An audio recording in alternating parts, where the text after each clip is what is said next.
Everyone becomes a hypocrite, hey? But that actually wasn't that was a terrible, terrible part of that event. So I want you guys to shit all over me if I ever do something that hypocritical. And you know I'll own it. You've seen me own shit. Just those of you who are here all the time, you've seen me own shit. And just today, Wilto's called me out for assuming that you guys were saying Lauren should have been fired. And I don't, you're right. I don't think anybody actually said that. You were just arguing that, she has a place in the company. And then finding out that you actually don't think, hey, I was wrong. I will tell you if I'm wrong. I will admit if you catch me, I'm like, shit. My ego is not tied to that because I know I'm smart as fuck. I know a lot of shit. And I also know I don't know a lot of shit. And that's okay. But if I ever, okay, Bull Rush has got it. No. How do you fit sharks and lions and deer on the same arc? Horrible part of that event. But that actually wasn't one of the worst things that happened. After Ali Dawa got beat up and dragged out of the event, and again, beat up and dragged out of the event. An invited guest. A lot of people publicly wanted an explanation. Why did Ali Dawa show up, Tommy? Why did he think he was going to get this free area to speak his horrendous ideas in front of a crowd? And Tommy publicly said, happy if my freedom is right to people to speak where I was invited today would happen today. If it doesn't, you know what I mean? You're on the menu. It clearly said Ali Dawa was not invited to speak. 3 posts saying he's categorically not invited to speak. Now, those posts were removed from my Facebook. I didn't remove them. An admin removed them. Why? I don't know. But they were removed. Just completely lied. I don't even dislike Tommy. Obviously, dude. Like, come on, guy. Like, what? We saw you saying, oh yeah, whatever his name is, we'll be there. We saw you. What you mean? I just dislike the fact that he did this stuff. And this is where I absolutely have to call Shout out to Tim Pool, Cass Castle crew. Tommy Robinson for posting completely fake news to his Facebook profile. In a video Tommy Robinson posted the other day, it says that... God, look at the editing quality of a Tim Pool video. Mohammed Hijab assaults police. The description of the video says, Muslim MMA fighter turns up to provoke trouble at the Day of Freedom and his film crew live stream him hitting a police officer. # own goal. That is completely disingenuous. He came out and publicly said, I would never... It's funny because I get so many emails and tweets and stuff like, oh my God, you're doing this. You're going to burn in hell. Maybe, but I'm finna have a good ass time while I'm here before it. Invite Ali Dawa. Never in a million years. I would never invite that moron to come speak at the event. Lucy, you're lying, Lucy, stop. What do you mean I'm lying? You said to me to delete the tweet because you wanted to introduce him. Go, you fucking coward. In fact, not only did I not invite him, he was secretly invited behind my back by Lucy Brown, who is this horrible left-wing Antifa spy that is trying to destroy our movement. Oh, okay, whatever. We heard this. I don't think that post was really... I don't think we get the gist of what's going on with this story before, am I right? And he pinned all the blame for this on Lucy. Said she did it behind his back, was secretly working against him. Oh. It makes you question how long herself or others have been conspiring or working together. We'll soon see anyway, won't we? But yeah, I should have took warnings. Everyone tried to warn me. Everyone warned me. And what came of this was just horrendous. Lucy randomly just started seeing all of these tweets all over her timeline, all over Facebook, saying she was a disgusting whore, a snake, that she had betrayed the movement, how dare she, and just started panicking. I've talked to her about this 1,000 times, but it wasn't until 3 days later that she found out that Tommy had also fired her from her job. She'd given up everything. She was quite a successful photographer. She had really good opportunities. She was a young, beautiful girl with a whole future ahead of her, and she had thrown it all away to work for Tommy because she believed in what he was doing, just to be fired out of nowhere so that Tommy could keep up public appearances. And that is how media and politics works. The people who actually care get steamrolled because they have values by the people who will do anything.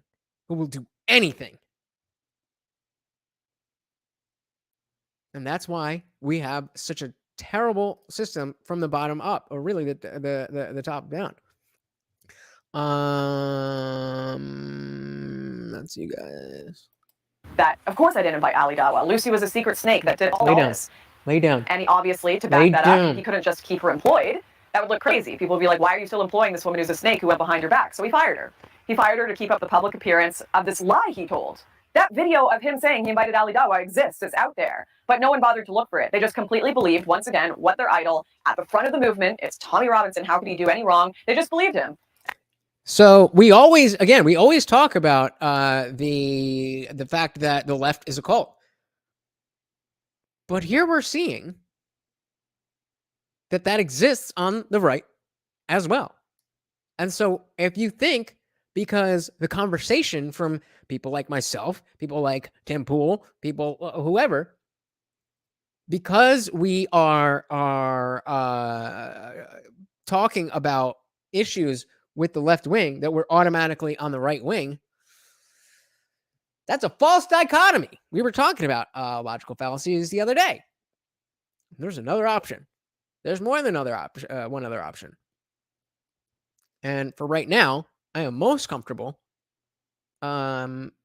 just identifying as a libertarian. And with the Mises Caucus taking over, might really be something to mess with. Yes, do you know about the Dead Sea Scrolls? I was brought up Catholic. I was religious until I was in college. And then, I was looking to substantiate what I believed. I was like, okay, I believe this stuff, but how do I know that it's true? And then when you do that, then honestly, then you realize, oh, this doesn't really make sense, does it? That book was the Bible. They just changed it. They just got rid of it because it didn't fit. Didn't, yes, that's true, Apocrypha says. The more I try to prove it wrong, I'm wrong. Well, then you're doing it wrong. Again, you had the opportunity to come up when we were talking about this. The fact is, you don't understand how evolution even works, yet you're ready to say that it's not real. How much did you really look? How much did you really look? Something called confirmation bias. And when you want God to be there, and you say, I'm going to prove God doesn't exist. How do I know God exists? That's not how scientific study is done. Klug chimes in, the left is a cult because they prey on uninformed and or completely malleable minds. The right and the top brass of the left have segments who are set in their ways. They will never change, period. Yeah. Lots of liberals call themselves libertarians and they tarnish the name. Well, sorry. What is tarnishing the name? If you believe in the non-aggression principle, you believe in individual liberty, you believe in property rights, you believe in self-defense, you believe in decentralization. I definitely was a liberal, but that's when I didn't know shit. And Bull Rush, exactly right. That is the entire point of this. Is that it's two different cults that pretty much are not even two different cults.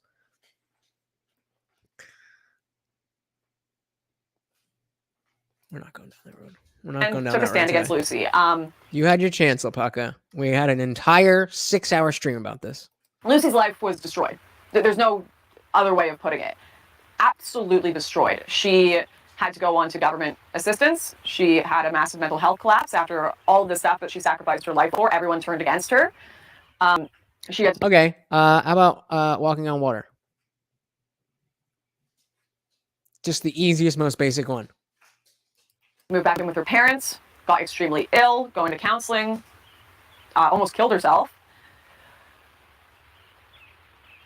She did nothing wrong. She did nothing wrong. And she kept trying to tell the truth and just say, no, like, we should have let him speak. That was the plan from the beginning, and no one believed her. They all took a stand against her. There are absolutely no rewards for people who stick to their values in this industry. There's no rewards for people who stick to their values. And she says in this industry, but, you know, we've been talking about how it's all the time, and every it's everywhere. It's everyone. Everybody's full of shit. I don't know what this means.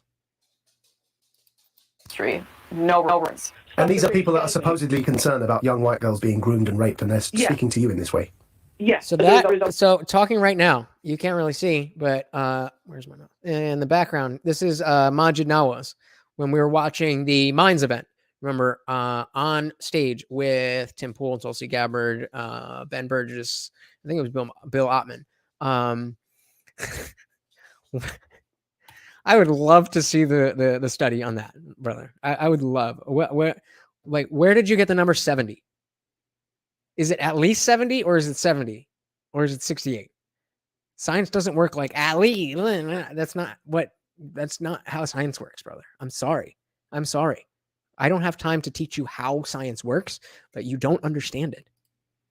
I'm sorry. I'm not trying to be a dick. I love, our interactions. I'm glad that you're here, but you are wrong. You are unequivocally wrong in so many different ways. Standing up and saying, I don't necessarily agree with this, or, I'm going to go my own way. I'm now, sort of living in a kind of situation where I'm This is exactly the same statement. Lopaka, you may as well have said this. Sort of scared for my safety. This is something I really want to touch on because it's something I have seen repeat itself so many times. But after Lucy's massive mental health collapse, her life being destroyed by all of this, she still has stalkers to this day that threaten to kill her. She has people yell at her in the streets over her being the traitor to Tommy Robinson. All completely false. Of course, when left-wing journalists came to her and said, we care about you. We care about your side of the story. We're not going to treat you that way. Having someone say that to her. Okay, show me the study. Show me an article. Show me something that says 69.5% of what's in the Bible is backed by science. And I'll tell you, just like I did before, that I'm wrong. But I guarantee you will not find that because I have searched long and hard and wide and far. And you are wrong. You're a good guy. You're just wrong. Of course she'd want to go speak to them and have someone who actually wants to hear her side, which perpetuates the lie.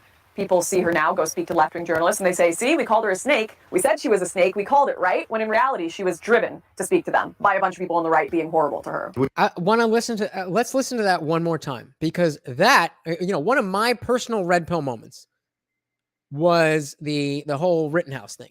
Not really a moment, but as that was going on, I was like, okay, these people really are not dealing with reality. And this is a very similar, not a similar case, but conceptually, it's very similar. So let's back this up a little bit. To go speak to them and say that to her side of the story. We're not going to treat journalists over her being by all of this. So what she's saying is that people were coming after this Lucy girl for going and talking on left-wing shows. And Jordan Peterson is Top G. Clean your room! She still has stalkers to this day that threaten to kill her. She has people yelling at her in the streets for her being the traitor to Tommy Robinson. All right, let's just go through this before we get into the thing. Well, Paga, this is not the conversation today. So I'll address this, but we're not having this conversation today. We literally just did a stream about this. You were there for hours. I gave you the opportunity to come up on the panel, and you chose not to, which is fine. But you're not going to hijack the stream and talk about religion and ridiculous things when we're not talking about that. There's other people here who are, come on, don't be a Trevin. Paga says, I'm just saying that they have found physical locations and writing from other religions also confirming. That means nothing. Physical locations have always existed. That doesn't mean that Jesus can walk on water. That doesn't mean that a human can turn a loaf of bread into 1,000 fish. That is not how the world works. And maybe you call it a miracle. So why is it that it just so happens that every miracle ever happened before the invention of the camcorder? And every supposed miracle since then has been bullshit.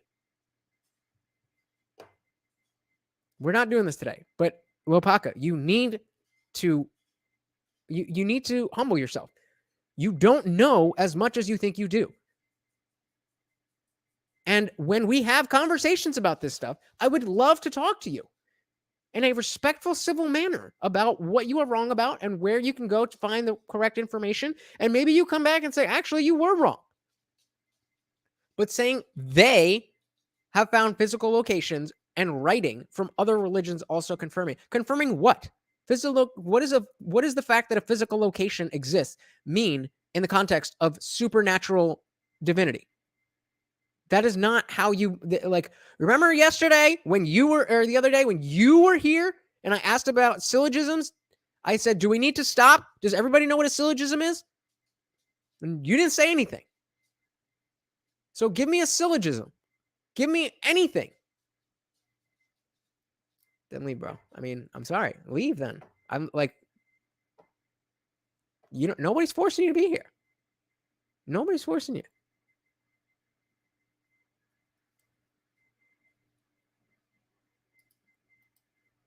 All completely false. Of course, when left-wing journalists came to her and said, we care about you, we care about your side of the story, we're not going to treat you that way, having someone say that to her, of course she'd want to go speak to them and have someone who actually wants to hear her side. Oh, so I meant to say, as we were backing this up, I want everybody to pay attention to the idea that you were part of one side and then you were pushed into the other side by lies that then became true, almost like a self-fulfilling prophecy. In this case, it was this girl, Lucy, who was on the right, and then the right became, vitriolic towards her. And the left welcomed her in. So as a natural human being, who are you going to go towards? The people who are saying, fuck you? Or people who are saying, oh, we understand you. We like you. That's what happened with Kyle Rittenhouse. And, I think the next stream that we're going to do was the debate between Destiny and Sam Cedar about Kyle Rittenhouse. And he was, Sam Cedar was trying to give Kyle Rittenhouse shit for appearing on right-wing channels. It's like, yeah, no shit he's on right-wing channels because everybody else acted like he killed black people.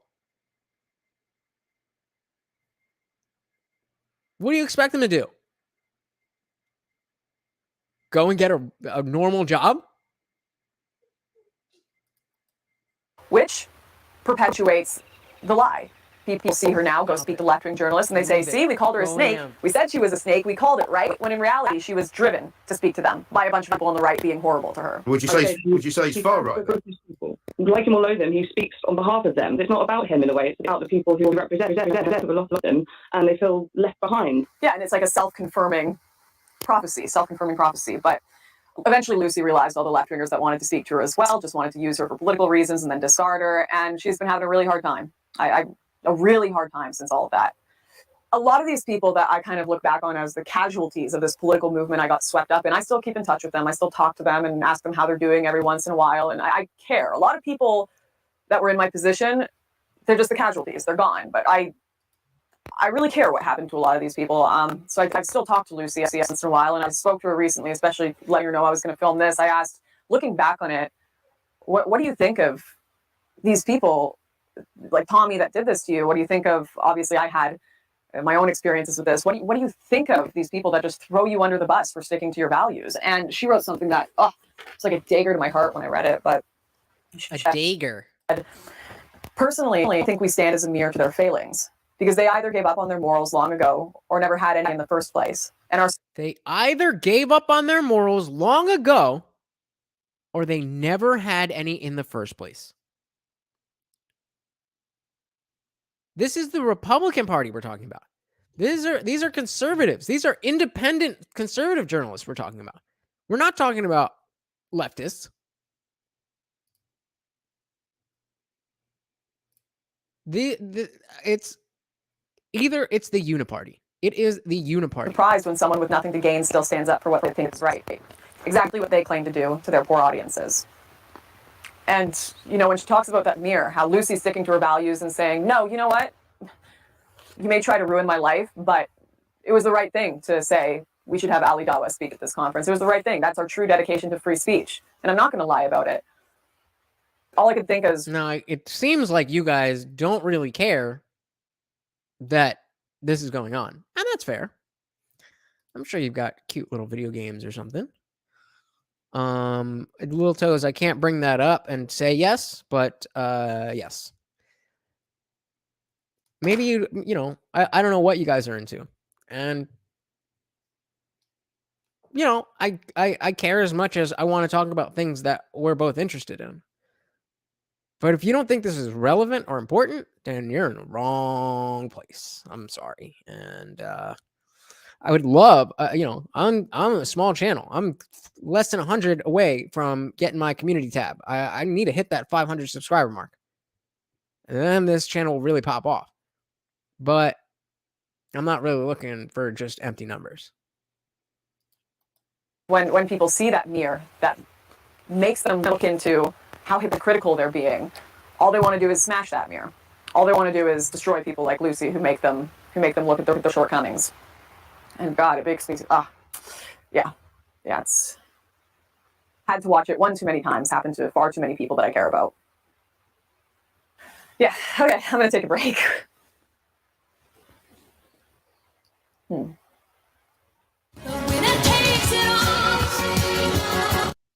right, we're gonna go and mute this. So this is what I was talking about. Who said they're from South Africa?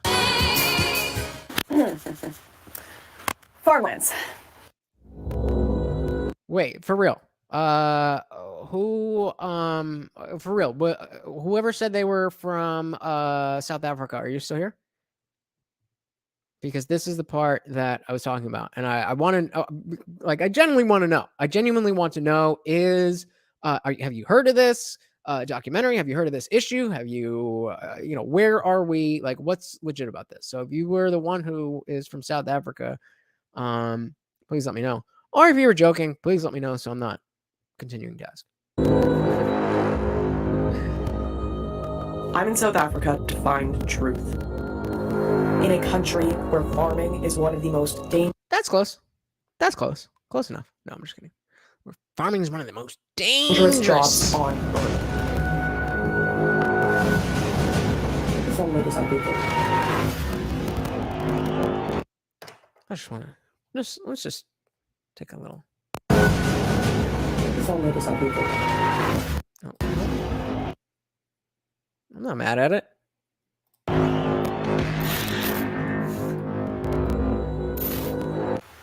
When I went independent, one of the main things I wanted to do was just real on-the-ground journalism, like real stories, real people. I was getting so sick of the drama behind the scenes, so sick of the talking points every day in front of the camera with a teleprompter, right? And I just wanted to cover something real. And I kept seeing on Twitter all these people talking about a white genocide going on, children being tortured and murdered, whole families being executed, and the government covering it up. And this just seemed like, why is no one talking about this issue? You have mainstream media companies with millions of dollars in budget that are not covering this at all. See, this is the part. This is the kind of part where it makes me raise my eyebrows.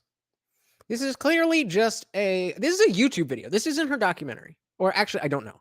So let's, if what we're watching is part of the documentary, that's one thing. But if she did this just for the YouTube video, clearly this is just her doing this. This isn't, you know, candid footage of her working. But really, that's all that I've seen so far that's made me raise my eyebrows. So, you know, I'm kind of on board. I'm not seeing it anywhere. So I spoke to Cailin and George. Didn't have much money at the time, but we had enough for flights there and back. And we were like, let's just do it. Let's go take this crazy chance, see what's going on the ground, and tell the story. So we booked those tickets, getting ready to go. And I remembered an old promise I had. Some of you will recall Faith Goldie. We worked together at Rebel Media. We had a great relationship, super close friends. She was like my mentor for everything. Mainstream politics, helped me buy dresses, told me how to fashion myself. I taught her about internet culture and memes. Yeah, pretty much. But she's writing about like shit that nobody else is. So we just got along well. But when I left Rebel, we didn't talk that much. We only talked one time in person before Farmlands was filmed. I remember telling her about my. I mean, Little Toes, you know what a documentary is, right? Like, it's not like a clown dancing around trying to make you laugh. It's information.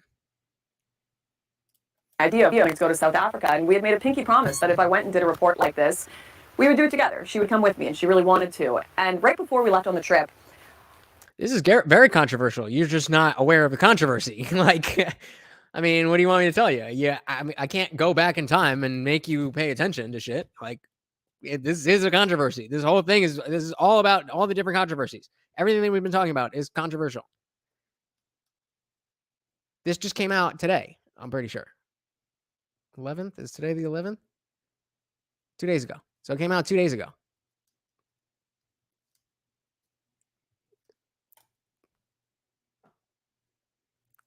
I don't understand. Like, I'm just gonna okay. I mean, I'm confused because I'm enjoying your comments, Little Toes. But you don't seem to be enjoying this experience. So I don't know if I should continue to like other people seem to be enjoying it. So I don't know. I want you to be part of the show. I want to then, you know, I'm sure somebody's doing that, but that's not me today. So I just remember that coming to the back of my mind and being like, I promised Faith we'd do something like this together. there's this thing. There's actually there's this thing on the top of the window where it'll say you, and it's got a just like a text field and then a little magnifying glass at the end. So what you want to type in that place is this is not a question. This is not a question. This is not a question. This is not a question. This is not a question. This is not a question. As much as I agree with this, it also is not a question. Oh, look, a question. That's not a question. That's not a question. That is also not a question. Need I continue? So just, I'm going to, point being, fair enough. And I'm glad you are. I'm glad. So I want you to know, I'm telling you right now, if I don't pull up your questions, it's not anything personal. It's just either off topic or it's, I'm trying to run a show. So I'm glad you're enjoying it. I'm glad you are here. That's my only goal, to entertain you guys. So I'm going to call her up and just tell her about the trip, see if she wants to join. It's December. I was back home with my family for Christmas, and I called her that night, and she answered the phone. I told her about the trip, asked her if she wanted to come, and she just flew into a rage. It was the strangest thing. I was like, Faith, I'm inviting you on this trip to come with us. Like, if you don't want to come, that's fine. But I'm just putting it out there. And she said, no, Lauren, like, I'm infuriated with you. You have betrayed me because you planned the trip behind my back. And I've got my own trip to South Africa planned the next month after you. And you going to South Africa will ruin my trip. It really confused me at the time because, first of all, I thought the only thing that mattered about this was that we were going to tell this important story. We were going to tell the story of people that were being horrendously harmed, discriminated against, tortured, and killed. And that was what mattered here. Not who got to the story first or what the timeline was for who was telling it. And more so, we were both planning trips, and I was the only one who held to our pinky promise to invite the others. So I don't really care about that part. But that's another aspect of, okay, what do we think of Lauren Southern? Is that she's, trying to do this thing with, these horrible things that are happening in South Africa on farmlands that I still don't really understand. I didn't watch the documentary. But I still don't understand exactly what it is. But, back when she was at Rebel Media, she had this thing, and this girl's like, yo, I thought we were supposed to do this together, even though she had already made her own trip. And again, it's just another example of people not caring about the issues, caring about their own career. And so again, the looming question is this Lauren's attempt to project and make it seem like she's the only one, not the only one, but she's one of the real ones, or is she full of shit? I just really didn't understand what right she had to be angry in that situation.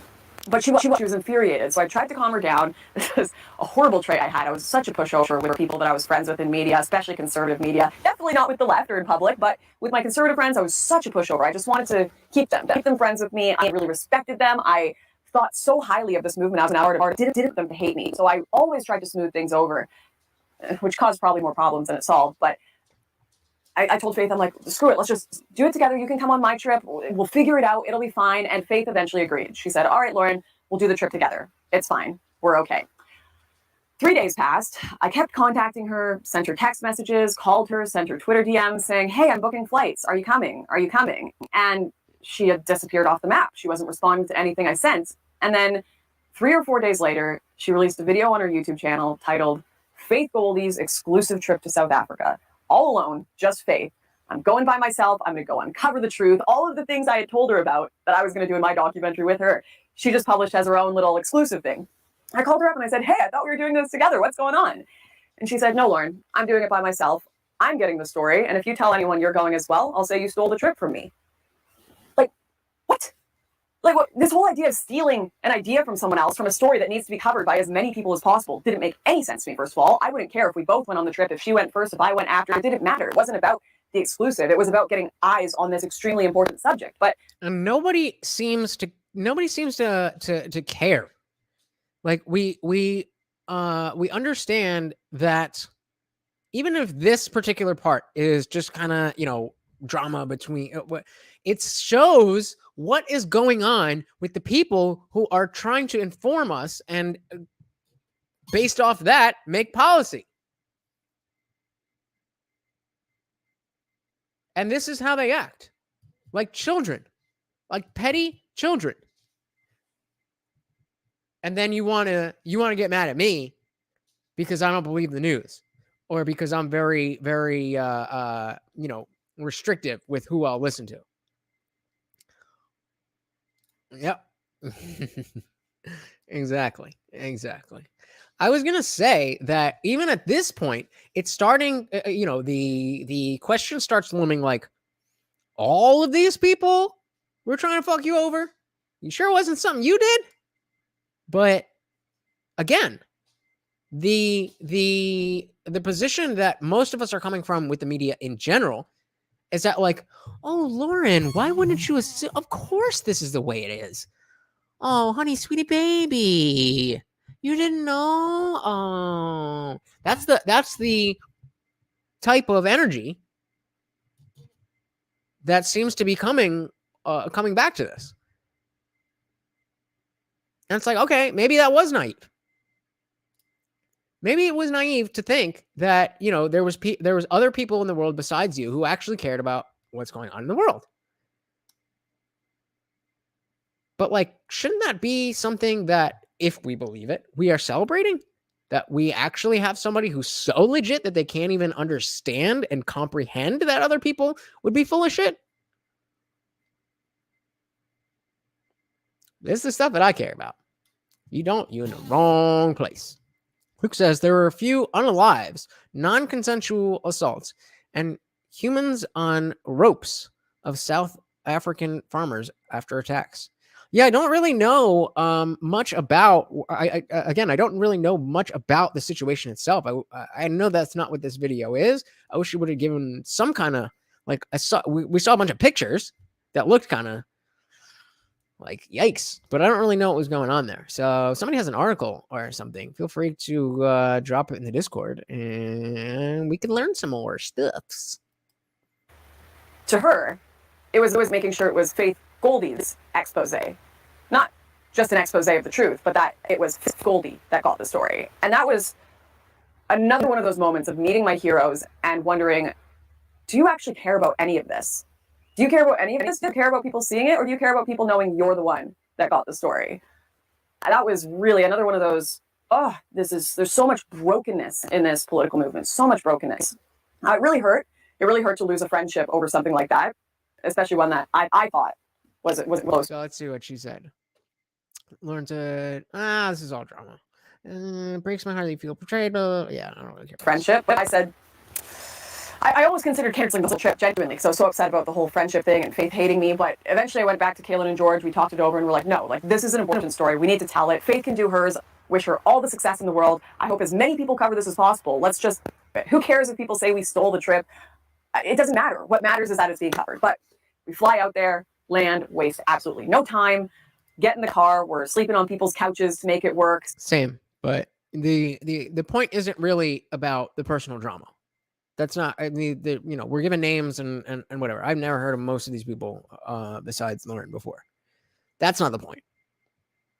The point is, it's very easy for us to look at the leftists, look at the Democrats, look at whatever you liberal, whatever you want to call them, and call out their bullshit because it's right in front of our face. And so the default thinking for most people is, okay, they're bad. And there's only two teams, so the other team must be the one that I should support. That is a false dichotomy. You have other options. And if everybody stops this fucking, we have to vote the lesser of two evils, all that gets you is more evil. All that gets you is more evil. But they will blame you and say, oh, well, it could be even worse. This is just exactly like the gaslighting of the Rona jabs. I maintain I'm not a super popular person. But of all the people I know who've gotten jabbed, they've all gotten COVID. Actually, except my parents. I don't remember. I think my mom got it. But everybody I know who was jabbed has gotten Rona. Not one person I know who didn't get jabbed has had Rona.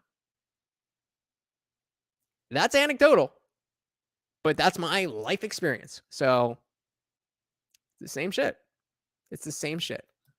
Saving pennies where we can, every single day, 24 hours working, collecting these people's stories. Just they're pouring their souls out to us, sobbing about family members that have died. We're speaking to politicians that are calling for the murder of an entire people group in this country, and no one is covering the story at this point. And we are blown away by what we are finding on the ground. Those of you who have seen Farmlands, obviously, you know. And of course, as soon as we publish... I like this quote a lot, Klug. He says, I don't remember where I heard it from. Hold on. Wait, you want to come over here? Come on. Klug says, don't remember where I heard this saying from, but it's something like evil is more persistent than good, but good is stronger. I like that. I like that. Our first video on the ground in South Africa, all the little people on Twitter started tweeting out, Lauren stole this video. This was Faith's idea, this, that, and the other. But I'm thankful that at the time, it was just such noise to us when we were there in person, actually doing the work, right? So I didn't care that much until we were talking to one of the farmers who, out of nowhere, asked us, do you know who Faith Goldie is? I'm pretty sure I've seen you guys in videos together. She's supposed to be coming out here in a few weeks and pay attention to this shit. Filming with us, and we haven't gotten contact from her. Do you think you could get in contact with Faith for us, Lauren? We've got this huge drill planned. We've invited all of these different farmers. They've taken time off work. They've spent all this money to make this happen, and we really want this story to be told by as many people as possible. Do you know Faith Goldie? She's not... Wait, they want their story told by as many people as possible? So you mean the people who are actually affected by a world event don't care who gets the exclusive or who gets there first? Wow. Polar says, these people she's mentioning were all influential at the time. She's simply exposing their lack of interest for what's right. Yep. Absolutely. And again, I do, I do want the question here. Do we believe her? This is what, this is why, because especially as this, we're getting to the back nine, she makes some real legitimate accusations. She could definitely go to jail if she's lying about this shit. But I think she also knows that. But we're in that age where she might say, hey, I could probably get away with this. So let's keep it rolling. But at this point, I believe her. responding anymore. She's ghosted us. And so in case you missed that, remember the farmers were saying, "Oh, Goldie, what is it, Faith Goldie? We've got all this shit set up for her, but she ghosted us." I told them, I'm like, I think she's coming. I hope she's coming. I don't really know. When I got home and eventually they got to doing that drill, Faith never showed up. She never showed up. All of these farmers took their time off to tell their story to her, and she didn't go because she couldn't have the exclusive. She made up some bullshit reason on Twitter saying I couldn't go because my security was compromised. So it says, following months of planning, a personal loan, and countless hours in conversation with people all over the globe, due to outside interference and ultimately a failure of guaranteed security on the ground, it saddens me to announce that I will not be traveling to South Africa this month. I mean, if I hadn't heard and didn't believe the first part about her caring so much about getting the exclusive, then sounds like, how do you know that this is fake? But if she said she was already planning it when Lauren calls her, and Lauren had a lot less money behind her, and I didn't see any security in the videos that Lauren was doing. I mean, maybe, I'm sure they were there, but Kluk says people can get jealous if you get successful really quickly. Absolutely. And if they feel it's undeserved, they might stew in resentment, which Lauren might not have seen and corrected. And yeah, I think that is exactly what happened. Whether you want to say her pretty privilege and her this and her that, and the fact is, we all get by how we get by. That's it. We get by how we get by. And as long as you're not hurting other people, then it is what it is. You don't have the right to, I mean, you have the right, but it don't fucking make any sense to get mad at people for doing what they need to do to make a living. And especially if they're making a living doing something they're passionate about, then you're just, especially if what you're passionate about is telling the story of these people who are so heavily oppressed. You want to talk about oppression in America with I'm not even going down that road, but you know what I mean? How much do you really care? How much do they really care? And then told her cameraman, a guy named Millennial Matt, to publicly tweet out that the security was compromised by me and my team, that Cailin, George, and I had stolen her security, trying to get her killed in South Africa so she wouldn't be able to film her trip, and that's why she couldn't go to the country and do the documentary she planned on doing. Emotional damage! Obviously, none of this was true. We didn't have security. We couldn't have afforded... I called it! I didn't remember that she said that, but I was like, I don't remember seeing any, but I called it. Security if we wanted it. Not only that, we were purposely trying to help her. We left out things that we didn't film on farmlands because people told us, oh, we want to show that with Faith, and we thought she should have some exclusives too. We want her project to do well as well. But so there's another claim. So if that's fake, that's just something she's just saying to seem like a nicer person. If that's real, then that's a pretty decent thing to do. Right? Like, all of this is shaping up to seem like maybe Lauren Southern isn't as bad as everybody on the left says she is. She decided to cancel the whole trip, lie about why it was canceled, because she could not have the exclusive. And again, I didn't hear any proof or even evidence that that tweet was lies. It just, again, makes me feel like, what's going on here? Sit there and I watch these people on social media talk all day about, I want to help my people. I want to save the West. These farmers, I truly care about them deeply. And as soon as it gets down to brass tacks of, oh, you might have to share the story, that's too much. That's too much. The only people who lost out in this were the farmers on the ground who didn't get their story told as much. And that is how it works with anything. I have somebody who was I don't fucking know, a close friend. And he got mad at me for not dropping what I was doing to go to the funeral of a friend of his that I barely knew and didn't like. I don't think he's visited this channel once. He owes me hundreds of dollars.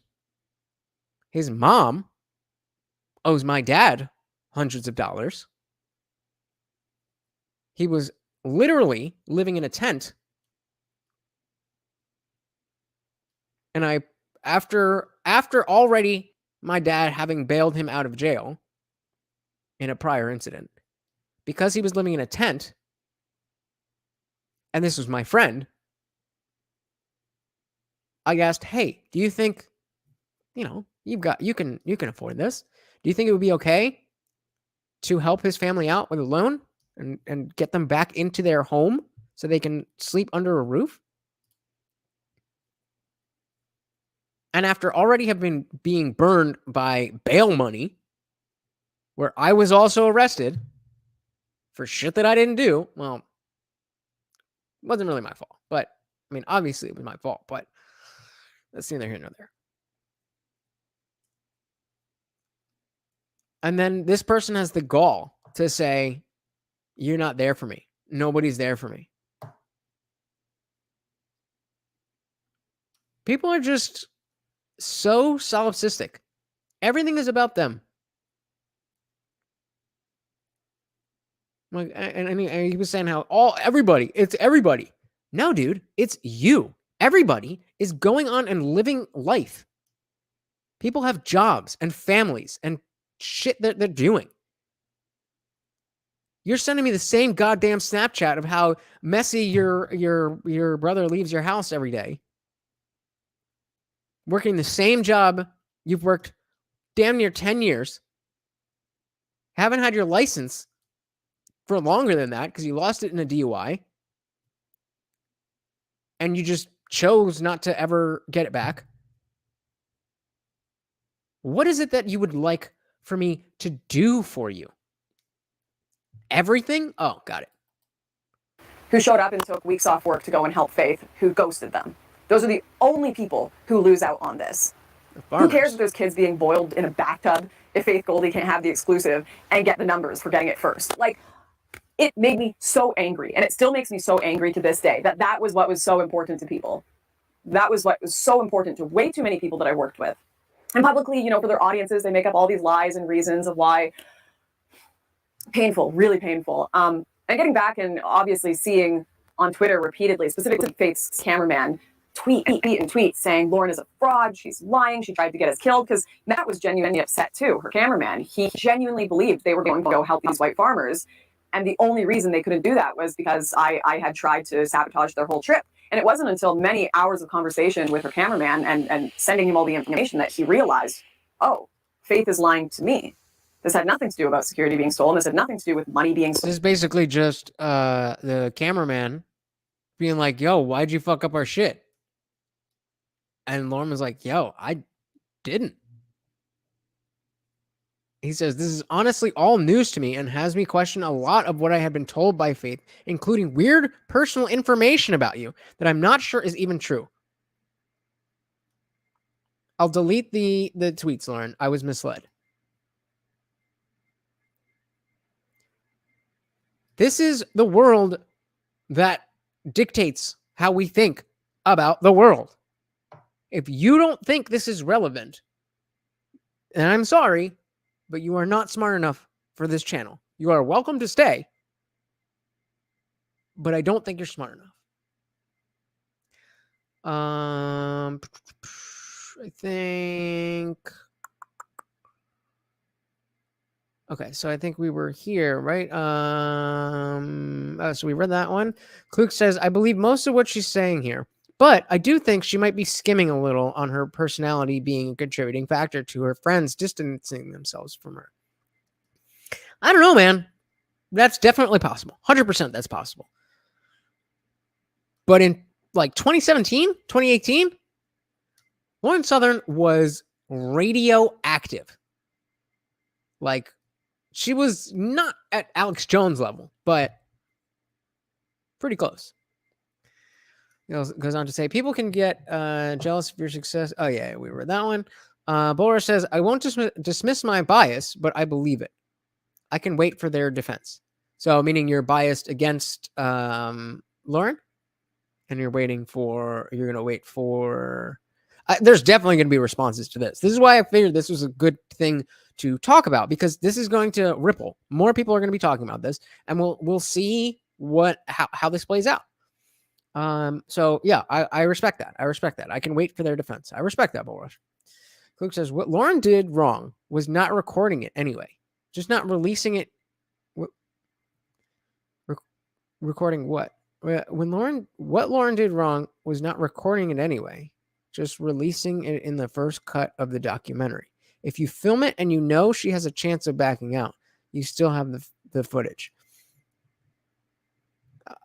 Well, but like, so remember the guy, what I think you're saying is that she should have filmed the drill that, yeah, the part that she does for. So what the guy was saying is that a whole bunch of people made a lot of arrangements, took off work, traveled for this thing.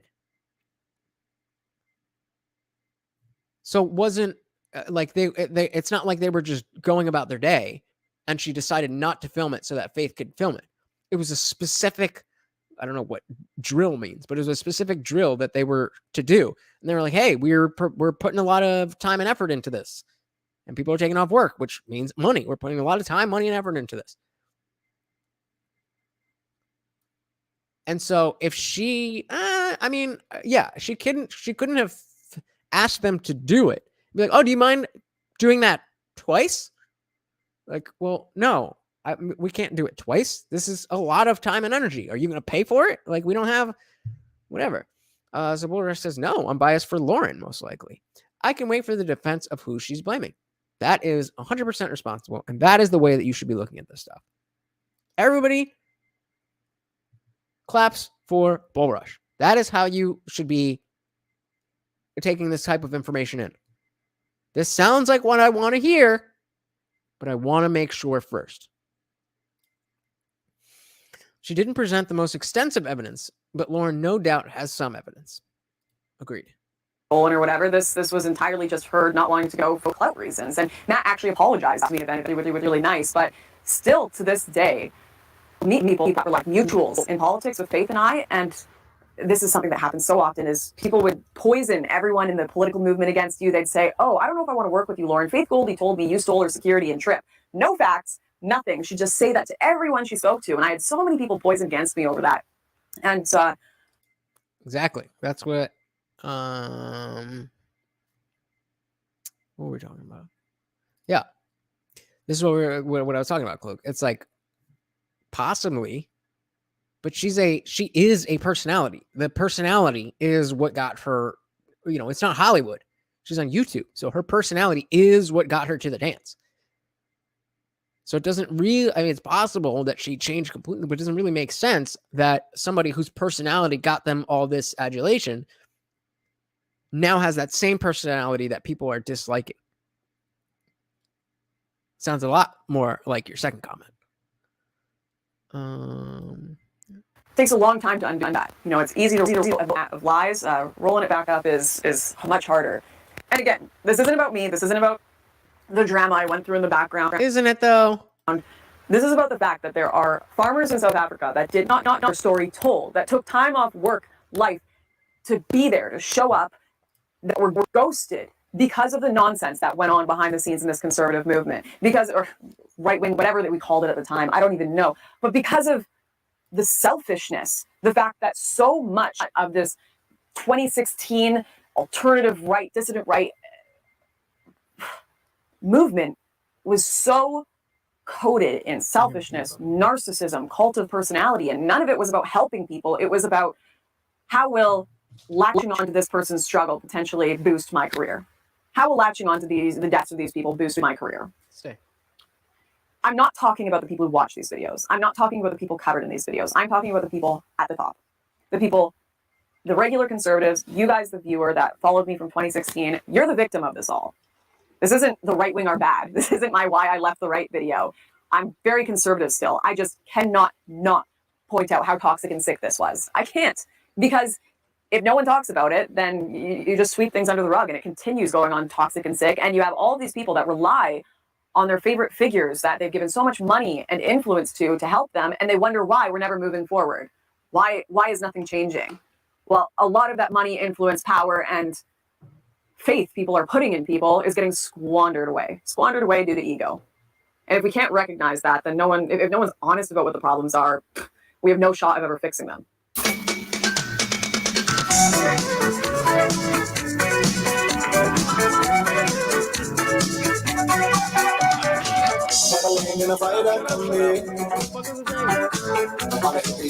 All right. Hold on, more. Come back. Come here. We're good. We're getting back in.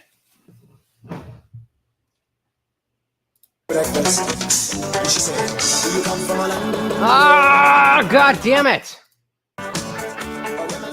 So we got home, edit Farmlands, which is a massive project, release it, and it is huge. So many eyes on this issue. Come here. People were just enthralled with what we discovered in South Africa. Emotional, heartbroken. It's getting reported on everywhere. Everyone starts talking about this issue. Millions of views. Tucker Carlson, Donald Trump tweets about white farmers in South Africa. The Australian government come out and say they're considering taking them in as refugees. I was seeing it every day on my timeline. People like, this is real. This is happening. It's not just rumors anymore. And I remember sitting there thinking, all I want to do is talk about this more. I want to take it on tour, show as many people this documentary as possible. And I get an email from a tour company in all places, Australia, who really seem to care about this issue since their government are potentially going to pass policies to help these farmers. Of course I said yes, especially after the tour company told me they had worked with Milo, they had worked with Jordan Peterson, all of these people, and they said, you can bring anyone you want with you. We'll get you in every major city in Australia. We'll screen your documentary in every city. And I remember thinking, like, if my film can premiere all over Australia, all over this major country, have it in, massive newspapers, politicians talking about it, think of the impact that'll have on policy. Think of the impact that will have on these farmers living there. So again, we are questioned. Is it so crazy to believe that there are people who really care about this stuff? Or are we saying that it's impossible for somebody to actually care? Has to be one or the other. Somebody's lying. And then I get a text. I look at my phone, and it's a text from Milo Yiannopoulos, of all people, saying, Lauren, you need to either join my Australia tour that I'm planning, or you need to cancel yours. I'm trying to remember the exact wording. It was something along the lines of, if you go to Australia on tour, let's see. Sweetie, let's try. I'm not going to do well. I'm just going to do generic, stereotypical gay guy, but this is my Milo voice. Sweetie, I wish you had told me about your Australian plans and especially the dates. We overlap directly. It's going to kill. Okay, I'm done with that. We overlap directly. It's going to kill your ticket sales stone dead when I announce, and you're going to resent me. Or I have to move all my venue reservations to later dates and lose some deposits. It's going to wildly outsell yours, and then you're going to be resentful and hate me for it. Oh, I didn't realize. And I remember looking back and just thinking, what? I don't care. Outsell my tour. That's fine. I'm going here to premiere my movie. I'm going here to meet people, to give speeches. I don't care if 10 people show up. It'll be great. Like, you do your thing too. That's fine. And it seemed, once again, to him, like all that mattered was the numbers, the competing numbers. Who was going to be bigger? If mine was potentially going to be bigger, then I had to join his or cancel mine altogether. And I just said, no. Oh, don't do it. It'll be fine. Your tour, I'll do mine. It'll be great. I thought he is British. What do you mean? Milo's British. Is he not?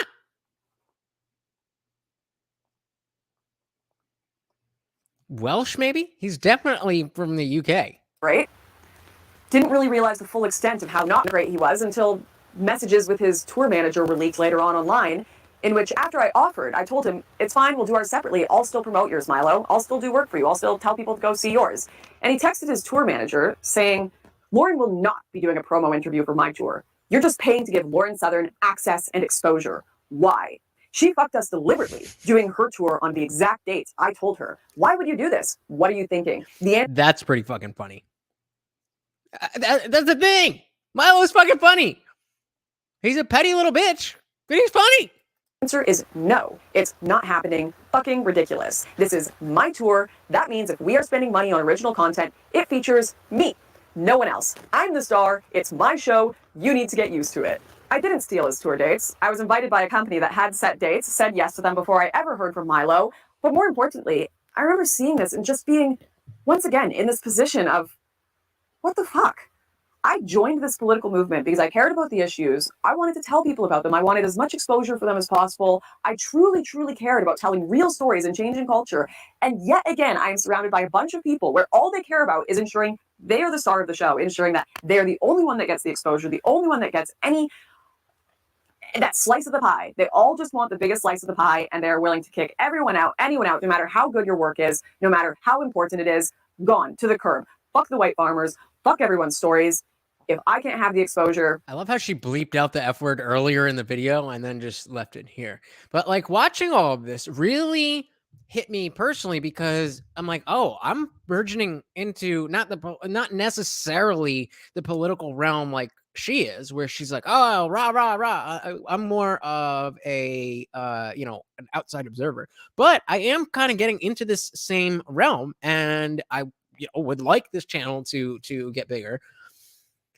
And it's really, really made me weary about trusting other people and working with other people. So if you don't see me working with people anytime soon, then this is why.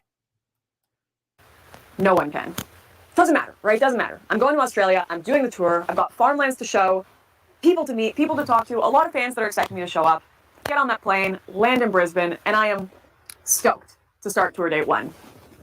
I'll never forget day 1 of that trip, walking into the Brisbane airport, wearing an It's Okay to Be White t-shirt, and it showing up all over the media, front page, everywhere in Australia. And I just knew this was going to be an incredible experience.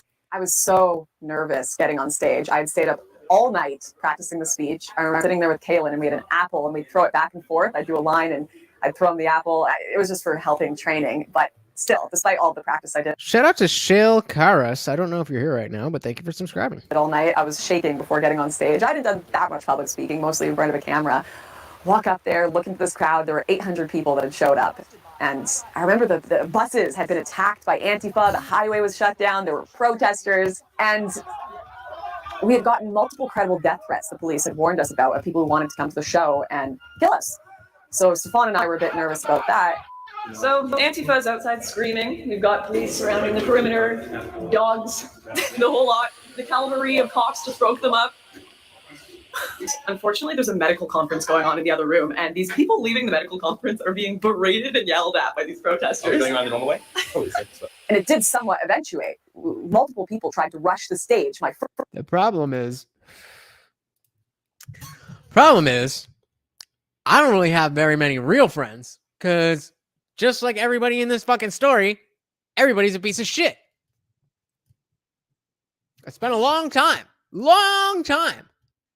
wondering why I would be friends with somebody for, however long. And then eventually it just kind of fades away.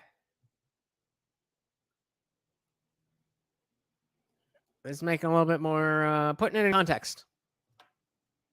Nobody that I was ever friends with would ever be able to continue being friends with me if they watched this show. Guess I was just hanging around the wrong people.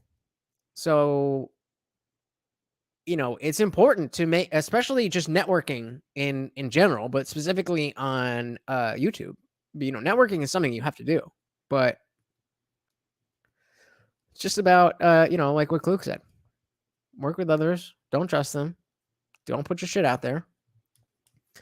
And there was somebody in a group chat who, not inside the group chat, but from somebody from a group chat that put me on the spot, put me in a weird position, and I had to make a decision about whether I was going to put my fate in, or any of my fate in other people's hands, or if I just want to handle it myself. Guess what I chose? First speech down in Australia. But luckily we had these massive security guards. I had my close protection. These big, I think they were Maori guys. They like dragged this social justice warrior off stage, kicking and screaming and howling like she was possessed. And the crowd just went Hashtag the slappening. Wild, standing ovation, cheering, hooting laughter. It felt amazing. Just smiling on that stage and laughing and cracking jokes with everyone there. And a lot of them had just watched Farmlands in the other room before the show started. We tried Farmlands as well. We played some videos. Amazing! Show starting soon. And then when it ended, I got to sit at a desk and shake everyone's hand. Maybe some of you watching this now were there at the show, shaking my hand, saying hello, taking pictures. I love that. I loved everything you guys. I don't really care about this showing part. you my movie. So I'm just leaving a show in Perth, and this lovely girl named Jocelyn brought me a gift bag and a note and said I saved everything with an A. Gift bag. Her from feminism and from being fat, and she is literally gorgeous now. Good job, Jocelyn. Thank you. We went to... Shout out to Jocelyn. If you didn't hear that, she left Lauren a note saying that this girl Jocelyn, Lauren saved her from feminism, and she used to be fat, and now she is gorgeous. Now, no girl can easily just call another woman gorgeous. They're not built that way. But let's take her word for it. Hook says, she certainly got some dude who shakes her hand and hasn't washed it since. Huh? Oh, it was just day after day, getting on a plane, sleeping for 4 hours, practicing all night, doing photos, doing media. It was a lot of work. It was a lot of work. I was exhausted. I nearly lost my mind by the end of the trip. I have no idea how I'm still awake. The event actually went amazing. Antifa didn't shut it down. They got scared away by police on horses. A few people tried to come on the stage, but they were stopped. The headline of The Australian right now for me is that I'm a dangerous individual. And then below it, it says, woman tries to tackle Lauren on stage. Protesters try to destroy event. And I'm the dangerous individual. What do you make of this? What did you say? I would say that you're none of those things and that you're just a cunt. Most of the signing sessions stayed until 2 a.m. And then we'd get home and have a flight at like 7 a.m. the next day. Cailin, you broke your neck. And that's the fucking hustle, people. Like, I know it. The ease at which you just click on a video and you click to the next one, and y'all don't fucking get it, man. People be putting work into our YouTube channels, but that's not for y'all to worry about. My room. Cailin, what are you doing in my room? What are you doing in my room? What are you doing in a room? What are you doing in my room? I'm following my daughter. Stop it. So what's the best way to send? Oh no. Shout out to anybody who can name this man. I mean, if you know, it shouldn't be that hard. He was at the fucking Australia tour with her. He's a person in politics. Shout out to anybody who knows who this is. I am excited. They're gonna tell you. I'm not fucking doing I'm ready to roll. But it all felt right. It all felt right. I think it was Sydney that I watched I walked into the room when people were watching Farmlands, and I saw people crying in the crowd. And again, fucking goals. If I can ever create something that brings strangers to tears, fucking goals. It was that moment that I was like, this was all worth it. This was all worth it, this whole trip.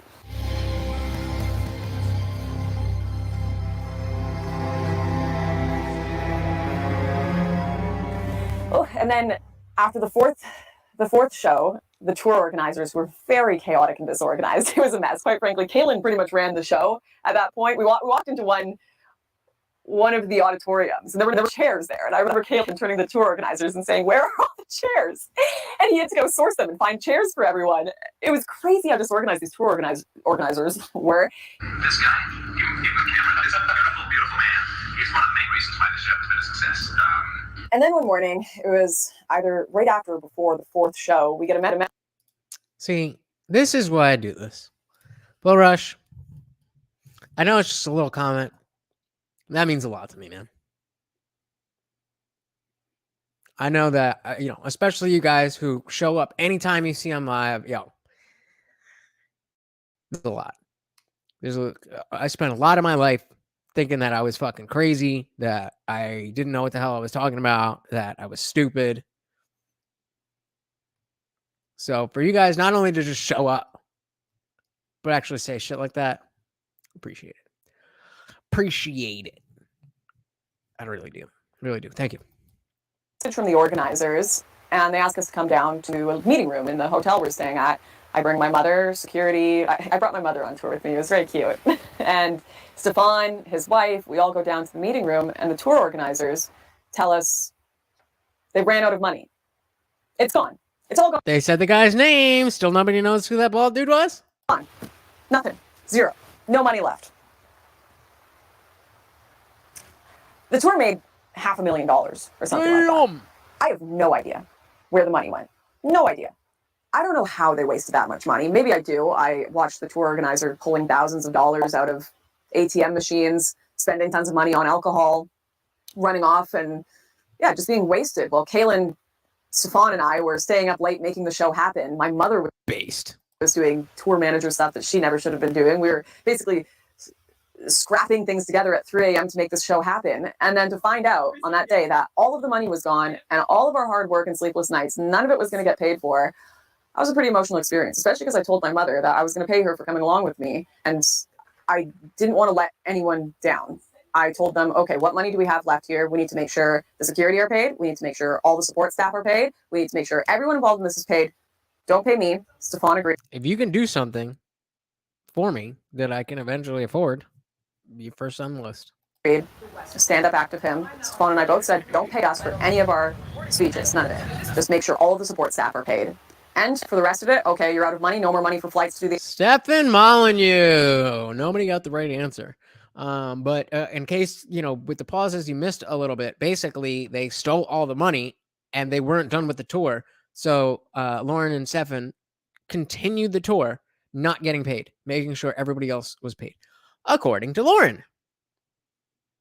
Seems like that would be pretty easily debunked. But, you know, also seems like what is a woman would be easily debunked, and nobody's done that. So, I don't know. Other shows, well, these people have already paid for their tickets to come see us speak. They've already paid for their tickets for farmlands, all this stuff. We'll pay for it. We'll make it happen. And we did that. We paid to make the rest of the show go on and to show up at all these locations and make sure the speeches happened.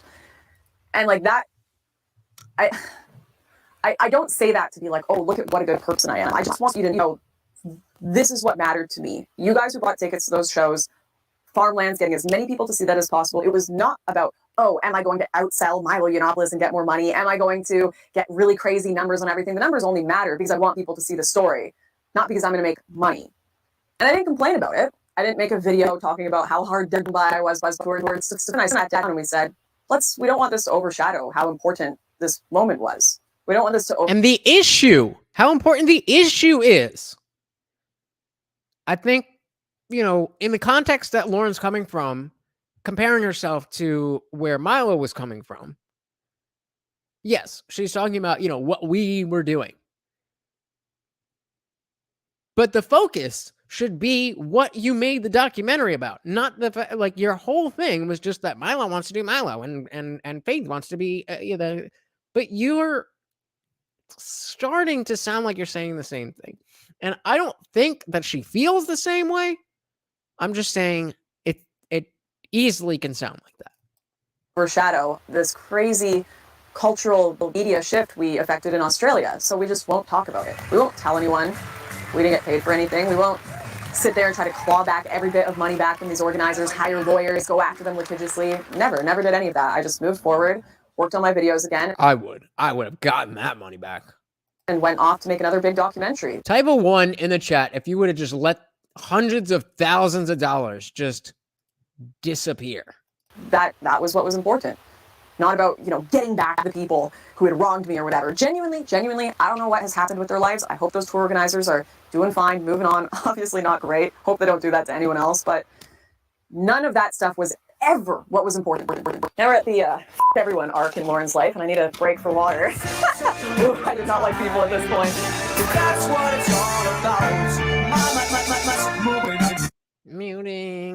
It seems like such a waste of time. That's what it's all about. We need to chase them into the sea today. So this, finally, we are getting to the part of her most recent, what's the word? Brain farting. Controversy, scandal, whatever you want to call it. When she was on a boat and firing something at alleged migrants who were trying to make it into the country. Let's see what she's got to say. Spit out all my coffee crying because Brittany and I are at rock bottom right now. Like rock bottom. I really like that. The rock bottom where everything's funny. The only thing that could make this worse is if we were dying. Yeah. I have a feeling that there's a huge like going. Guys, I'm really superstitious and I want 13 likes. Can you just get me to 15 so I can feel better about my life? Thank you. All these men in business suits, and they're probably like classy young ladies, and then like 5 minutes later, it's devolved into like Kleenexes and like crying. So at this point, obviously, I am like, F everyone. I hate everyone in politics. I'm not going to associate with any of these people. I can't trust any. I need to just hunker down, have people that are good around me, people that want to do real work, and aren't just sitting here doing infighting and drama and clawing for more fame. So I make a video saying, listen, I'm done with YouTube. I'm just doing documentaries. That's it. What's the biggest issue at this moment? The cultural peak, the mass exodus of people over the Mediterranean, from Turkey, from Morocco. Who is covering that on the ground? Remember, yeah, she's going through her Joker arc. Remember, this is what caused her to go away completely. She was kind of canceled. It was, I think, from what I remember, it was more her choice, but effectively she was canceled for this. Who is actually looking at it from the starting points? Who's going to Turkey to where these people are beginning to walk to get on boats? No one is covering that. It's all just the mainstream media with all of their crazy slants saying every single person coming in is a refugee. There's no bad people, no ISIS members, no economic migrants. And if you question any of this, you're a bigot. Of course, that's never the full story. And Cailin, George, and I wanted to cover it the proper way with some real nuance and investigation. So we make our pitch, tell everyone we're filming Borderless. And what are we working on? We're working on the porn film, which is going to start. Stop. It's going to be really good, and it's not porn. Making a website right now. Look at all these DVDs. Get wonderful donations from, I'm sure, a lot of people who are still subscribed and watching, and thank you so much. Like that meant a lot, that people still believed in me and wanted me to keep doing documentaries, even if I wasn't doing YouTube as much. And get on a plane, head to Greece, where they've got one of the largest migrant camps in the world, Moria. On a flight soon, but I figured I'd just kind of show you my packing so far. The boys needed. I'm sorry, she looked good. She looked good. A bunch of equipment, extra propellers and batteries. Usually, ladies will kind of peak right before they're like early mid-20s. How old is she? Let's see how old she is. I'm pretty sure she's like my age, if not maybe like give or take 2 years. Look, it's right there. She is really? There's no thing. Where's the wiki thing? They usually have the thing on the side. Oh shit, she's young. 95. She's 27. Okay. So she's 27. She looked like it. She looks good. Oh, and whoever, I think it was, well, I guess Little Toad's probably left by now, but I was watching, this is what I was watching before I started. Jordan Peterson. Getting back into it. 27 years old. For the drone, more batteries for the Ronin. If you don't know what the Ronin is, it's like a The Rona? What? Oh, a Ronin. Got it. So, isn't that a Marvel thing? I feel like I've heard Ronin on. I didn't see Thor yet, so if that's what it is, then don't tell me. But I think that's what it is. Thing that holds the camera that makes sure it's all steady shots. Quick story. I bought a not super expensive, but relatively expensive thing called a gimbal. It's basically not quite a oh yeah, forgot about that. But I did. I was there. Right, bro. Right. Time flies. Time fucking flies. And lucky for you guys, I don't remember. Oh, unlucky for you, I do remember the story I was going to tell. So I bought this thing called a gimbal. on Amazon, and I'm like, oh, this will be great because, you know, here I've got like the you know, all the lights and the headphones. I got the monitor. Sometimes, you know, I'm just upstairs chilling in bed, and like I'll be watching a YouTube video, and I'll be like, oh, I want to say something about that, and I want to just, you know, kind of, you know, just record a video. And for whatever reason, I have shaky ass hands. Like, okay, it's not that bad right now, but even still, I'm not like, I don't. My dad's a surgeon. He's got fucking stone in his. I don't. That's not a thing. Point being, I bought this thing that is supposed to hold the phone, and kind of in the same way that this thing is working, it holds it steady so that when my hand's shaking, it's on like a you know, bearings or something, so it keeps the phone straight even as the thing moves, and it's like that. But it doesn't fit with the goddamn pop socket. How are you supposed to? You need a pop socket. Type a 1 in the chat if you do not have a pop socket. You need a pop socket. And my pop socket needs to fit in a gimbal. Exactly. That's what I'm saying. That's why you buy a gimbal. Because it holds off the. I mean, technically you can take it off, but it's a sticky thing. So the more you take it on and off, the less it is effective. It's gonna fall off. I mean, they say it's reusable, but they're not really reusable like that. Like if I take the grip that this thing has, like, and so all right, let's do this then, because I started the story, so we having fun here. We had a party, right? The Indian Jesus parties. Phone gimbal. Did I just see TLA live right now? Okay, word. I'm gonna be done by then. Actually, I'm not. But let's just do this one. Experience. The Mobile Plus also supports dual Bluetooth modem, which will help you to take pictures without connecting with the dedicated app. Mini MX will help you to create your own content no matter where you go. It also comes with an integrated god damn it. Digital footage with a fold. So this is a gimbal. You can this little thing. This little thing here is like a joystick. So you could move it around, but it holds the phone, and then this stuff moves when you move your hand. So there's like ball bearing here, and then a ball bearing on the back. So when you're moving your hand, the phone stays steady. That's the whole point of that. That you're going to say you're going to do. I mean, I would do more, streaming, just out and about. But it didn't fit. Goddamn pop socket. Anyway, I digress. Getting back into it. So wait, we're gonna put chocolate bars on the end? This is George's fitness plan. Yeah. I'm going on a ridiculously long trip, and I managed to fit all my clothes in there. Get on a boat, take it over to Turkey. She on a boat. And I'll never forget those nights we spent patrolling the shores, speaking to olive farmers at 3 a.m., sitting in a car until 7 a.m., until sunrise, trying to stay awake, having coffees, pushing each other. Stay up, there might be migrants, just waiting on all of these shore banks every day. We don't even have a bath. They're arguing about which camera is packed more. All right, I don't care about this stuff. I want to get to the actual fucking. I don't need to engage that. I don't They're just Some of these chapters have AK-47s, and we're sitting there going, "Oh my gosh, we were idiots!" But we were idiots with a cause. We were idiots that really, really believed in what we were doing. So we get our reports in Turkey, and we decide we're going to head up further down the border and check out different locations. It would have been ridiculous o'clock. We're driving the car, and Cailin looks at me and says something that really took me back. He said, "Lauren, I need to go back to London." I said, "London? We're in the middle of filming. What the fuck are you talking about, Cailin?" He says, "I need to go meet up with Not Hate."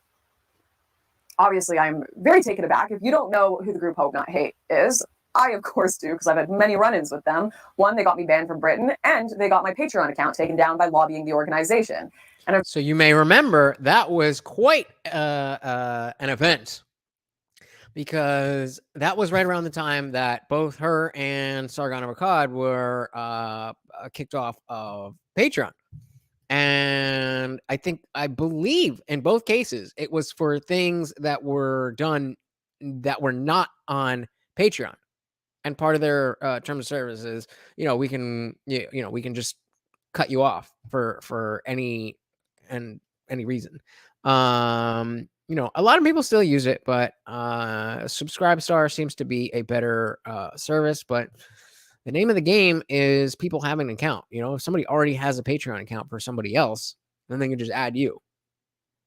But if you're only on Subscribestar and they don't have Subscribestar, then they're like, Fortunately, I met them once after that to confront them about getting my Patreon taken down. So I was very aware of this group, their nefarious acts, not great guys, ruined many lives of people I enjoyed and my own. So I'm like, Cailin, why do you have to meet with Hope Not Hate? What is going on here? He tells me this organization are blackmailing him, essentially. They are threatening both him and George with jail time, saying they're speaking to the British police, saying they're talking with intelligence agencies, that they've connected Cailin and George with multiple radical events, including the Day for Freedom. They've connected them with the rise of hatred in London and the UK due to working with Tommy Robinson and making work for me, and that they're going to use all this information to get them jailed, questioned, put on lists so that they can't travel anymore unless they come and speak to the group and give them information. They're a pressure group. They're a very persuasive organization, and because they're non-government, they can get up to all sort of nefarious stuff. I absolutely believe Cailin and George and still do. all right, so Hope Not Hate, we get it. They were pitting, much like a lot of this story, they were pitting people against each other. A lot of shadiness, a lot of celebrity type bullshit. I kind of want to get through this. Let's see where this. Afterwards, until it came out that Tommy was in fact. And out of nowhere, while I'm sitting there in my friend's apartment. Beautiful transition there. All right. So let's so Kluk says, Morty, you have to lay down. Okay. None of these direct payment for services or donation services seem to be perfect. Definitely not. In the sense that they're usually fair with TOS violations and our platform with a big user base, one or the other. Yeah. They're the GoFundMe for Jose Alba, the New York bodega guy who was attacked, stabbed a guy in self-defense, and was sent to Rikers. Had a GoFundMe, shut it down. And this is in New York City, where they're like, we don't do bail anymore. $500,000. They eventually got it down to like 50K or something. But if you guys haven't seen that video, it's crazy. Like, the story is literally broke bitch goes to buy some shit, can't afford it, goes home, finds her boyfriend. Boyfriend goes behind the counter and starts beating on a bodega owner. And of course, the bodega owner doesn't have a gun because it's New York City. And there just happens to be like a box cutter or a knife that he was using to open boxes. Grabs it, stab. I think it was 3 stabs. Dude died. And even though it was as clear as self-defense could be, dare I say clearer than Kyle Rittenhouse. But GoFundMe said, nope. Fuck that guy. Go try and find how many Antifa members have GoFundMes, though. In LA, I get a call. Calls are never good in my life, it seems, from Tommy Robinson, the ghost of Christmas past, right? So remember, Tony Robinson was the first crew where they had the Cailin and George, I think, and it was like them doing their thing before they left Real Media. What is Tommy doing calling me? I haven't seen him in ages. I've been banned from the UK, right? Pick up the phone. Tommy is frantic, saying, Lauren, did you know that Cailin and George are working for Hope Not Hate? Have you heard of this? Do you know? And I'm like, Tommy, like what are you talking about? He's like, he starts telling me, oh, I was able to suss out what is happening on this phone call. And I will send $5 to anybody who can guess what's going on before she says it. I'm going to back it up a little bit. If you could just tell me what you think is going on. I've already seen it. So tell me what you think is going on. And if you're right, I'll send you $5 on CashApp. Let's do. Cailin and George were talking about not hate this day and that day, and I'm like, you know this. I know you know this.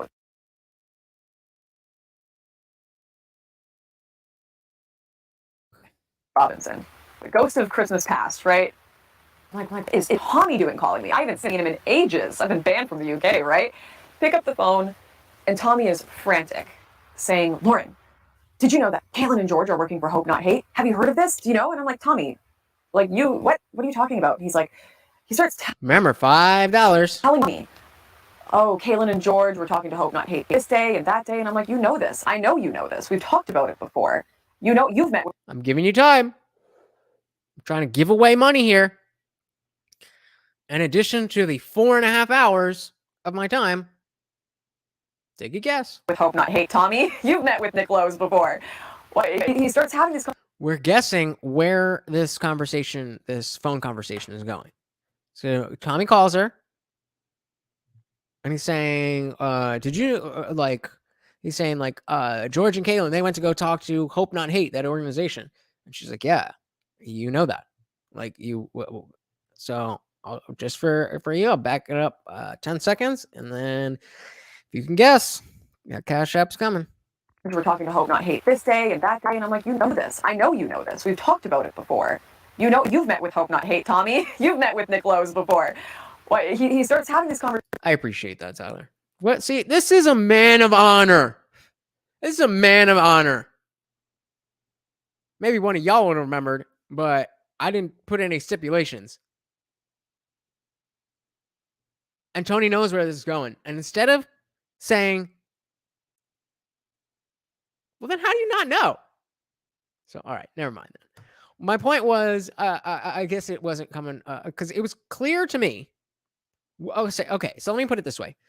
So Kluk, listening to this story about this phone call, do you have any idea of where this story is going to go about this particular part about the phone call? That was what I was asking.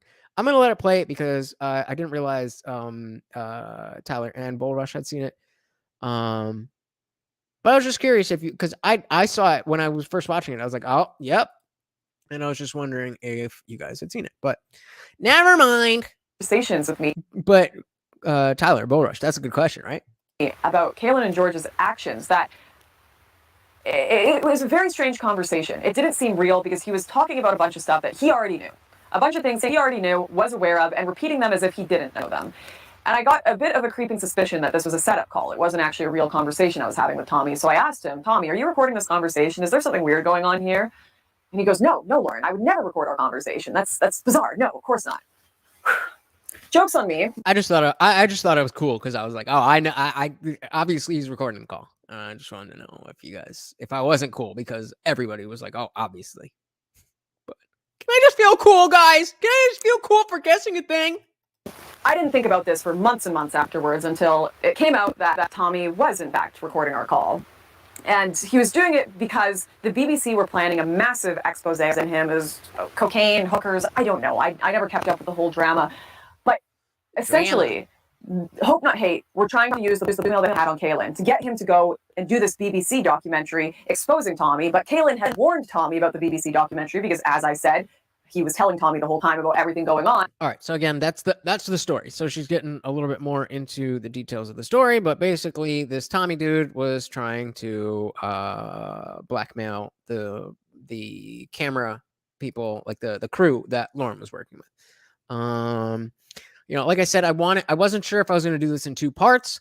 We've still got an hour left of this video, but I don't want to spend all of that time. So that is why it's a good thing that I have already watched this. So we're just going to go through some of the main parts. And so Tommy wanted to, by any means necessary, stop this BBC documentary from going to air, including secretly recording people, including getting pre-recordings of the BBC documentaries, courtesy of Lucy. So Tommy's in a jam, and he is making some type of content to get him out of this jam, or at least make him look better. I met with Hope Not Hate, trying to make it seem like there was this giant CIA plot against him, including myself and all these other people that weren't actually involved at all. You're aware they've been meeting with them regularly? I've met Joe too before. Yeah, I know that Cailin and George have met with them before. Continually met with them when you were doing your Borderless documentary? Hope Not Hate flew out to Italy to meet them? I don't know what they were talking about, but for the most part, I think they're just afraid of them. It was all a very, very strange time, but oh my gosh, did that cause the rumor mill to start talking about how I was a secret Hope Not Hate spy? It made me really sad too, because I would have been perfectly willing to speak to Tommy just in an interview on camera and tell him, oh yeah, no, I disagree with what the BBC is doing. I think this is wrong. This is what happened. Tell him the whole story. Would have been completely happy to do all of that.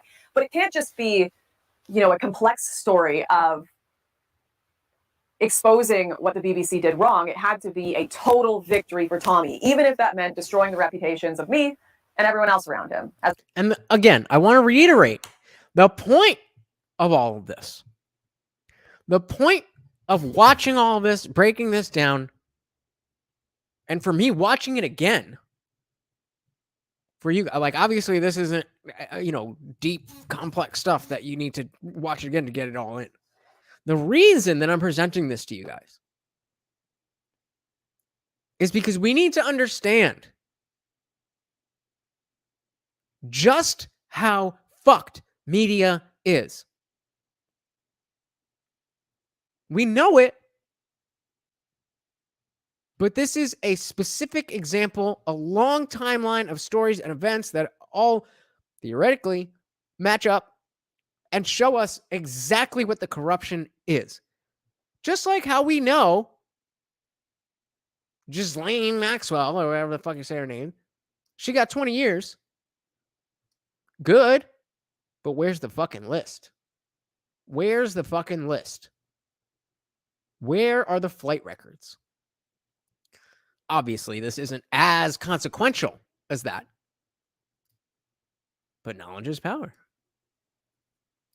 Yeah, I mean, why was that information not released? I saw a lot of posts and memes and stuff like, oh, we all watched the Johnny Depp trial and the Kyle Rittenhouse, but nobody's airing the Maxwell trial.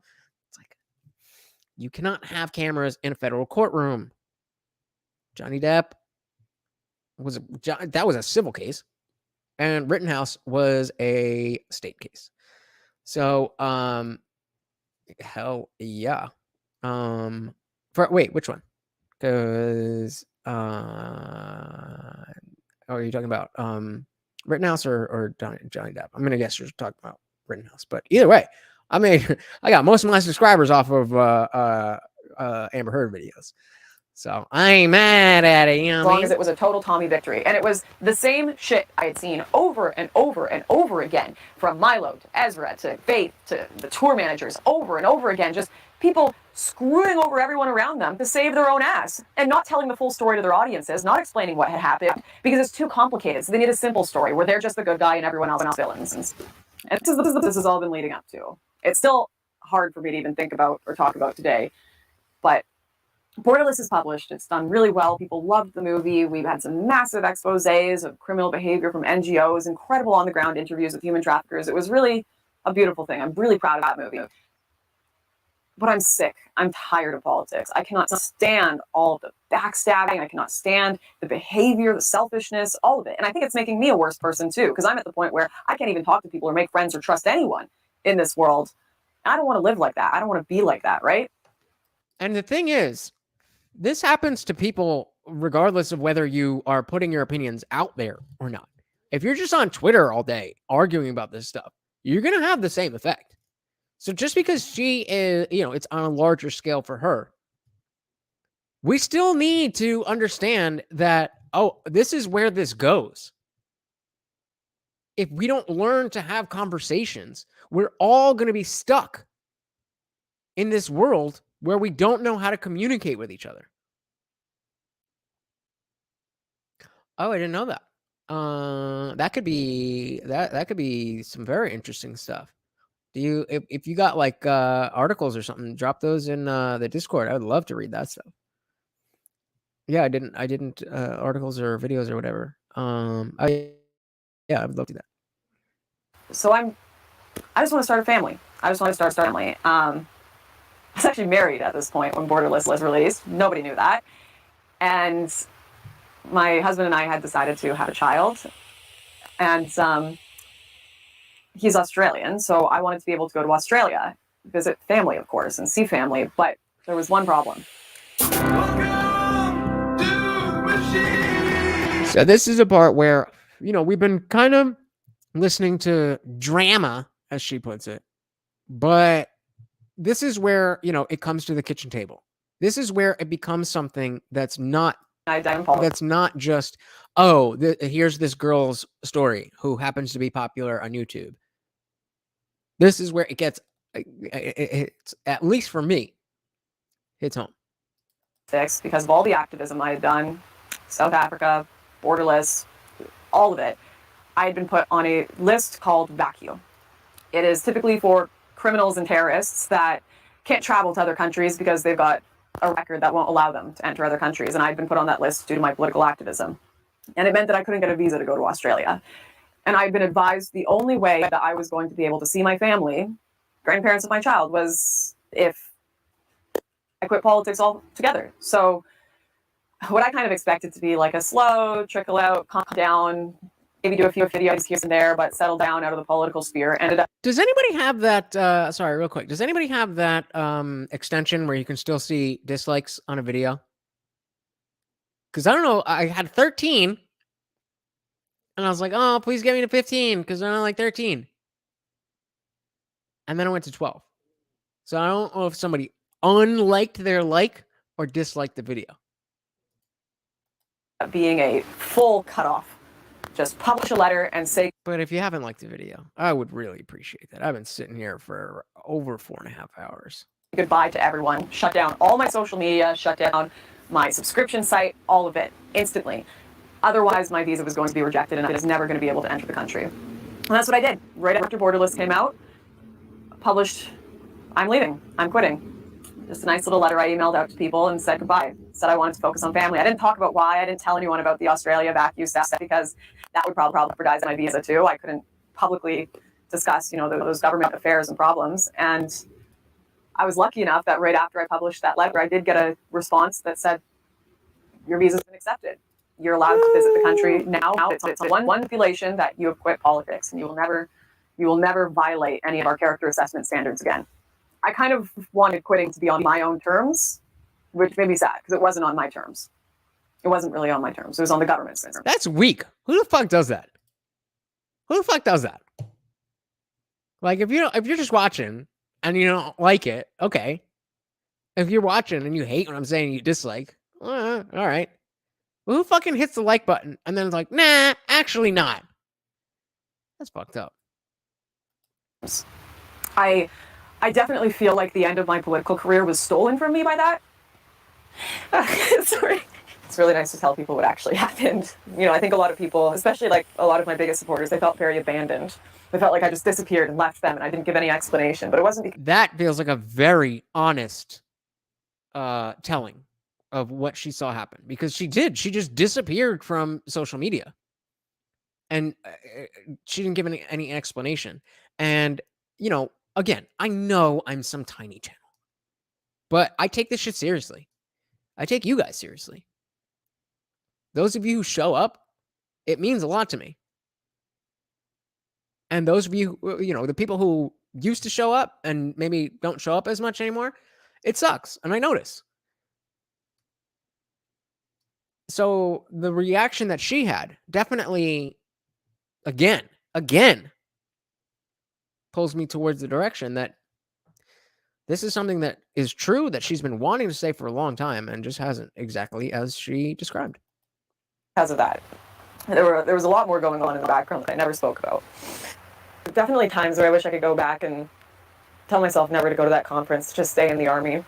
I don't think I would have believed me if I told me what happened. I don't think I would have believed governments would stop people from entering countries and seeing family just over their political opinions, maybe over terrorism, extremism. Like, I can't even visit. It's not even like over opinions. It's not even immigration. It's like I can't even visit people that I love anymore in many countries in the world just because of my opinions that are held by most people in these countries. But I didn't think that when it came to career, when it came to how this would affect my family, my friends, I didn't think it would be so extreme or ever get to this point. But that's also part of the reason that I believed in everything I did so much. I could see so much important conversation being stifled, so many people who didn't have a voice and were so afraid, and I wanted to be that voice for people, and being that voice for people obviously had risks that I was able to take, but probably didn't fully understand when I got into politics. Final chapter. Final chapter. A lot of story to tell, so let's... Final chapter. Final chapter. We're in the home stretch, and then it is panel... then it is panel time. Guys, you've got to have an opinion on this. You got to have an opinion on that. So I would love if you guys would actually come up for panel time. Got you, Kluk. I don't think this is important too much. Okay.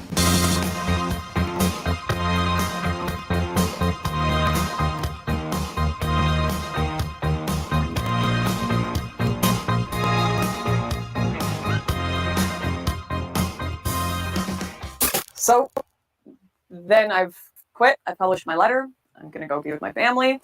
And then I'm going to get a text from Milo Yiannopoulos, which, if you've been paying attention so far, is never a good omen. Milo calls on the phone and he's irate about Cailin and George. And I just don't care at this point. I tell Milo, listen, I'm married. I'm starting a family. I've got these visa issues. I can't talk about anything. I can't be involved in anything publicly. Please just leave me alone. He is so angry, though. He's going off saying, Lauren, you need to help me. You need to do something for me right now. If I were in a room with Cailin and George, I would put a shotgun in their mouths and I would blow their brains out right now. I hate them and they need to pay. And you are going to me with it. Lauren, us beautiful people, he would always talk like this. It was so strange. Us beautiful people, if people attack us all the time, they're always after us, aren't they? And Lauren, I have all of this horrible gossip about you from ugly women that are jealous of you. His words. And That's some... I can't say that. And I would hate to have to publish it because you didn't want to give me any blackmail on Cailin and George. All I need from you is a disavowal. All I need is for you to tell me that they stole things from you. They stole from you, didn't they? They stole equipment from you. They scammed you. They're just horrible people, aren't they? And all that kept flashing back into my head was that conversation about Alum I had years ago, where he told me Alum was a secret Antifa spy and this horrible, evil person that needed to be taken out. And all he needed was a little bit of blackmail on him. It brought me back to Margaret. Lauren, don't you remember what an awful person Margaret was? Stole all the privilege grant money. Oh, and then it... I told you to keep Alum in mind. Turns out that Milo actually had the privilege. And he's not done. He's coming back. Grant money. And I was sick of it. I wanted none. I was like, Milo, no, I'm not going to give you blackmail on them. They haven't stolen from me.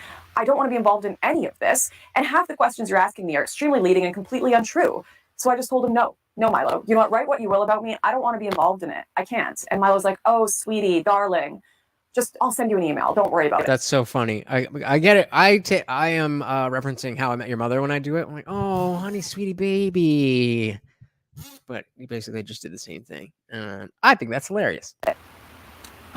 Oh, honey. So Milo sends me an email after, and I want to read you some of the questions in it, because it was just insane. It was not journalism, not even remotely. His questions, he says, not in any particular order. When did you first find out Cailin was stealing from Tommy Robinson? When did you find out they were stealing from Ezra Levant? Did you employ them knowing they previously stolen money or engaged in financial fraud, including inflated invoices? How much money did they steal from you? When did you find out they were working with Hope Not Hate? When did you find out they had shared Gavin's location with Antifa? What was your reaction? If boys stole from you and took advantage of you, even supposing you knew nothing about their activities, why did you continue to employ them? Did they ever threaten you? Do you have any idea why people would say you knew about everything? Did you ever hear Cailin put a tracker in Tommy Robinson's car? It wasn't, did they steal? It was, when did they steal? How much did they steal? Milo even had accused them on the phone. He said, did they steal all the Australia money? Obviously, my reaction was, this is nonsense. First of all, Cailin and George wasn't even in Australia. Cailin came and didn't get paid anything. the tour manager stole all the money. So I knew Milo was just taking shots in the dark, trying to find as much dirt on these guys as possible. I didn't fully. And we may have skipped over a part where she was talking, but she was saying that George and Cailin were like, they weren't political people. They were artsy people. They, you know, the camera and, you know, audio visual shit. Like, it just happened that that's where they were doing their work. But it's not like they were down for the cause itself. They were down for the art. But it's not like they were down for the ideology. And, you know, we see somebody trying to throw somebody else under the bus to make them look a way that they are not in the eyes of the public so that they can influence how people think and eventually how people vote and eventually how we live.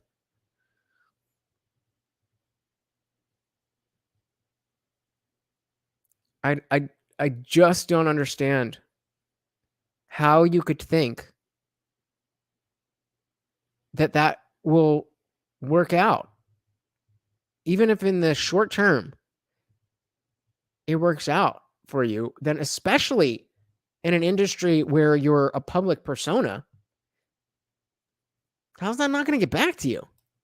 Understand why Milo hated them so much. All I knew was that anyone who crossed Milo, even for completely legitimate reasons, had their lives absolutely destroyed or attacked by him. And once again, I wanted absolutely nothing to do with it. So I just said, listen, if you send remember, she has taken herself out of politics at this point. She's like, you know, on lockdown. She's trying to get her family shit together. Proof that they doxed Gavin and shared his location with Antifa, if you show me proof that they put trackers in his car, if you show me proof for any of this, any of it, I'll disavow it. Of course, Milo, of course. But he never sent me any. Nothing. Never sent me a stick of proof. In fact, I later found out there was a guy who sent me a DM on Instagram. He said, Milo messaged me and told me I needed to... Says, your article is exactly why I refuse to discuss working with Laura Loomer and how it came to a crashing end. I briefly went public and had a mob of people gunning for my career, including what I can only assume is Milo, referenced in your article. Milo even threatened me over this debacle because I wouldn't claim they stole film equipment. I've never met them. How would I know what they own or rent? Then he went on a rant about letting me publish in Dangerous, the book, once. I think I deleted Telegram after that and took a break. I realized there's nothing these people can do to me. I'm a conservative artist, and we are extremely rare to find. Props to you for finally calling it out, though. I almost am tempted to download Telegram to see his reaction. But yeah, again, this is the point. This is the point. We're trying, people like you and me are trying to figure out what's going on in the world so we can react appropriately. And hopefully, proactively do things that will make our society better. But when the people who we trust to give us that information, then we don't have anything. We are useless. We are helpless. We are powerless. We need that understanding. That truth is non-negotiable. We got the free ego in the building. What's up, free ego? Says, sounds like Milo is too egocentric outside of his public trolling. Definitely. Fabrication of evidence, especially for implied blackmail, is illegal, is it not? Oh, yes. It is indeed illegal. But, you know, like we're seeing, as we're seeing, this is just like Hollywood, where if you've got the clout and the money, you can get away with whatever. And again, we knew this is what politics was like. But we came into the internet age. We had independent journalists. And again, we knew that there was bullshitters and grifters. But even the people at the top, the people who were the quote-unquote best at putting their message out, it's the same shit. It's the same shit. But people will just believe anything.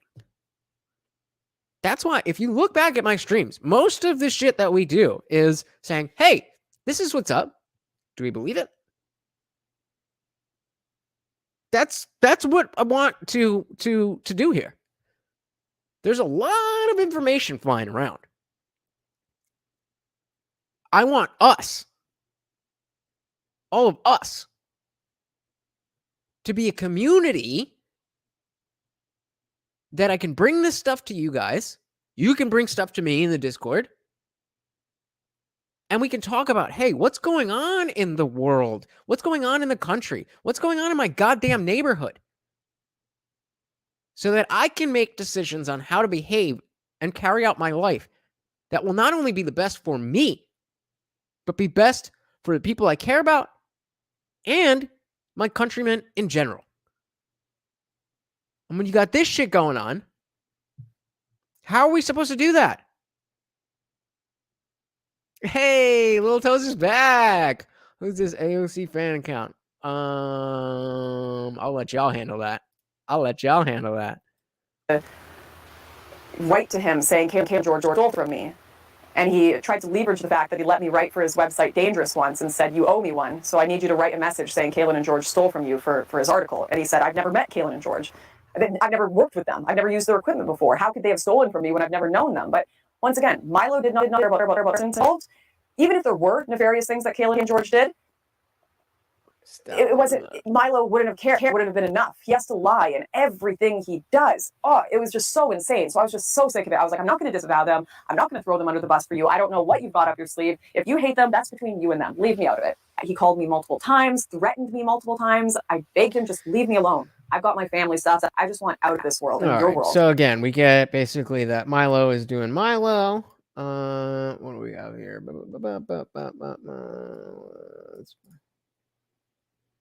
Stuff. Why is he contacting me? And Cailin just sent. So he's talking to Cailin. Remember Cailin and George, I think it was Cailin and George, who were working under Tommy, and then eventually went to work for Lauren. Me a text from Milo saying it probably has something to do with this. I wish I could say the start of all of this wasn't so fucking petty as to be ridiculous. I wish I could say it was over something serious. This is fun. This is funny. In the sense that it really is that petty. That you would blow the shit up to this extent. All right. You ready? Here we go. I wish I could say all of this actually were about Cailin and George working for Hope Not Hate and betraying people on the right wing. Because then at least I would have some faith, a smidge of faith in the right wing. It is ludicrous to make a movie like this without me in it. A joke. I am patient zero for everything. No. Also, this is Milo talking. Go fuck yourself, you treacherous slime bag. Your day in the barrel is coming. I am coming for you. You will not know when or how, but I am coming for you. Not a good look for Milo. Not a good look for Milo. That is an actual message Milo sent Cailin and George. An actual message. Simply because he was not included in a film they were making for Alex Jones. That's all. Much like the Australia tour, much like the stuff with Alum, much like the stuff with Margaret, if you don't include him, if he is not the #1 feature in everything, your day in the barrel is coming. Absolutely insane, psychopathic behavior. And so their day in the barrel did come. And mine too, apparently, as I refused to throw them under the bus. Milo published an article called Say Farewell to the Klepto Queens of the Far Right, in which every ridiculous accusation he wrote in that email to me that never got any confirmation or any proof to it, he published as fact. He published just as 100% fact. So again, we're talking about independent journalists taking over for this bullshit legacy media that we know lies to our face. And again, even if you hate Milo, at this time, he was a thought leader of the conservative movement.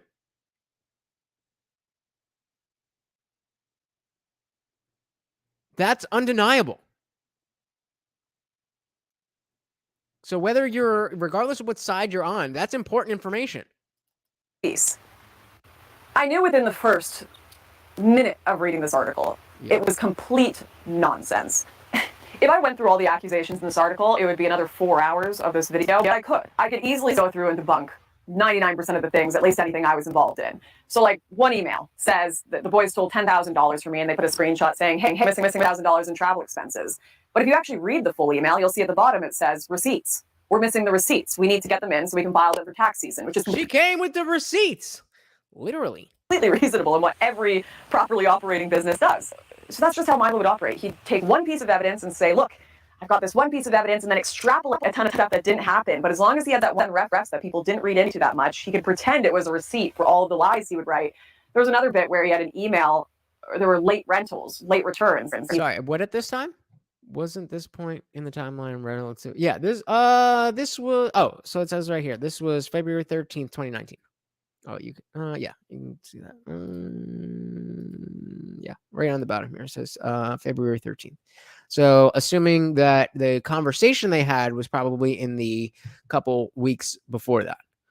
But yeah, probably relatively recent. Like especially when you think about how time with these things kind of got warped over the Rona times. Pretty recent. I mean, for all intents and purposes, 2019 was yesterday. You know, I mean, we had 2.5 years of the world being shut down. It's not like shit didn't happen, but pretty recent. Said, look at. And the other thing is, as you get older, 5 years ago, it gets shorter and shorter and shorter and shorter. They defrauded all these rental companies. And it's like, no, they were late returning stuff to the rental companies. I've done that 1,000,000 times. Anyone who works in film is like, oh, shoot, we went over 5 hours of filming. We'll return it in the morning. And you get a. That was also how Blockbuster worked. You would rent it for 3 days. Type of 1 if you are too young for Blockbuster. I mean, if you guys, I know Lopaka's older than me, but I don't know how old you guys are. So I'm not going to explain Blockbuster if you already know. But the Frigo says, not going to lie, I thought Milo's influence died in like 2017, early 2018. I mean, on a large scale, yes, absolutely. Because that was right around the time when he went on Rogan and he told the story about, I think, a priest fucking him and talking about how he liked it and that more that should happen more or something. And that was kind of the last straw as I understood. But yeah, that was right in that that was right in that time. Okay, so you guys know what we're talking about. But yeah, Milo saying that George and Cailin were stealing equipment when it's like, no, they were just late. Late notice. It was just like absurd how scorched earth he was going, to the point that he's just lying. Anyone who was involved in the article or was quoted knows it was a lie. Lucy Brown, who is cited in the piece, spoken to her 1,000,000 times. She couldn't believe what came out after she spoke to Milo. She couldn't believe how much her words were twisted. Spoke to Alex Jones after the piece was released, and he apologized and said, I can't believe all of this was written about you guys. I'm so sorry. I'm probably never going to have Milo on the show again after witnessing this, which is probably kind of justice. As that first meeting that I had with Milo in Los Angeles, the advice he gave me in 2015 was to never go on Alex Jones's show. That's just a random little tidbit. We're getting in the home stretch. I was looking forward. I don't want to skip too much at the end. I probably should have skipped some more in the beginning. I apologize, but the juicy stuff is at the end. So Frigo says, rented The Sandlot a lot. Ha yo, that was my fucking movie. When I at summer camp, I went to for 13 straight summers. I went to summer camp. And whenever it was rainy, they would, we would go into, we'd go indoors and they would put on movies. And The Sandlot was number one for everybody at that camp. Everybody. You're killing me, Smalls. There was only one part of this article that I really hope was true, because it's funny as shit if it is. But Milo claims that Cailin and George doctored all of Tommy Robinson's videos to make him have a chipmunk voice, which is hysterical. If real, But that's a very funny accusation. But now one thing I really want to hit on is you'll notice most of this article is about how Cailin and George screwed over Tommy Robinson, how they were stealing from him, ruining his life, trying to get him killed, trying to dox his family, all this stuff. And Tommy never said anything publicly to deny this, right? In fact, I think Milo may even have a bit in the article where Tommy says it's all true. So if you think this video is all just about how Milo fucked up, Tommy is not off the hook here either, because this was some pretty, I think it was pretty awful to this day that he didn't come out and say this was a lie. The real tea is Tommy loved working with Cailin and George, and he was pissed when he got out of prison and Cailin and George were off filming Borderless with me. He was thinking, who's going to film my videos? Who's going to work with me? You are my crew. You have made me successful. You are mine, not Lauren's crew. It wasn't the case that it was like Cailin and George are Lauren's personal crew and Tommy was trying to get rid of them no matter what. No, it was the opposite. Tommy would show up to Cailin and George's house with suitcases of cash, begging them to come back and work for him. But they didn't want to do it anymore because it was too much fucking drama. Way too much drama. They just wanted to do documentaries with me and potentially even work their way out of politics altogether. They were never particularly political people. They just liked doing art stuff. They liked doing movies. So remember, this is the point of all this, again, is to not worship your heroes, not worship anybody, not take anybody as infallible. Now, usually, I'd be talking to specifically religious people, but as we've talked about many a times, leftist ideology has now become dogmatic. And these people just listen to everything. And on top of that, it's not even just the left. As we're seeing here, the bullshit goes both ways. Everybody wants to put the label of right-winger, conservative, whatever on me. Okay. Never voted for anybody in the GOP. Never publicly supported anybody in the GOP. I just express the values that I hold as a human being. And pretty much, except for gun rights, I haven't changed my opinions. I may have learned more about certain things, but I haven't changed my opinions. And I've tried. I've challenged them. You know, that's how I got to be an atheist, because I was like, okay, I believe in this thing. Let me make sure that what I believe in is something that you should believe in. And it wasn't. So I got rid of it. And I've been doing that with every single thought I've ever had ever since. And I don't feel like enough people do that. I feel like people believe that they're going to get the information that they're seeking. Or rather, they're going to get good information without necessarily vetting that information. And yeah, of course, people on the left are like, oh, I'm Lauren Southern and people in Milo Yiannopoulos, of course. But my point is that it's on both sides of the aisle. And it used to be where I would say, okay, the politicians, those are the bad people. Most liberal voters, most conservative voters are just normal people. And I still believe that. But as the power of disseminating information trickles down, then more and more and more and more people become culpable for this grifting bullshit. He's still, even when this article was published, was still trying to work with Cailin and George, yet allowed the perception of them being these horrible villains to persist to keep his reputation as the victim. Milo alleges that the reason Tommy kept working with them and was still working with them when the article was published was because they were blackmailing him and threatening him. Just Tommy Robinson. You think two gay guys are threatening Tommy Robinson and forcing Tommy to do videos with them? The whole idea is just absurd. Cailin Robinson, who stole £20,000 Bitcoin, was back to my meeting. Cailin Robinson, with no evidence or nothing, is their source of information for all of these allegations. So I sent him to read the allegations, and I'm not stupid. One of them is about prostitution cocaine. Now I know what's coming. I know a headline's coming across all the national media. Tommy Robinson prostitutes cocaine. I know it's coming. That's where the money was. That's where the money went. A few weeks after this article was published, they were in a studio filming all together. I have the footage of it. Tommy, Cailin, and George all together, smiling, laughing. Got him. Cailin, in fact, has sent me thousands of messages between the two of them, all post this article being published, in which they were exposed as blackmailing, trying to kill Tommy, everything, of Tommy begging them to do work together, saying, hey, we're going to do this project, we're going to do this book, we're going to film this and that. Look, once I've done the Green documentary, call it The Rape of Britain, and we use easy meat statistics, and This we is update wild. them for the current date. This is wild. That's a mate, young. I can't do Monday. I'm not in. Maybe we just get the warehouse. Another voice message. Another voice I'll ring her in a message. bit. Another voice message. Book it for as early as possible. All right, yeah, 11 still cool then. We can still do. Yeah, still do 11. Yeah, cool. Well, I've done the same.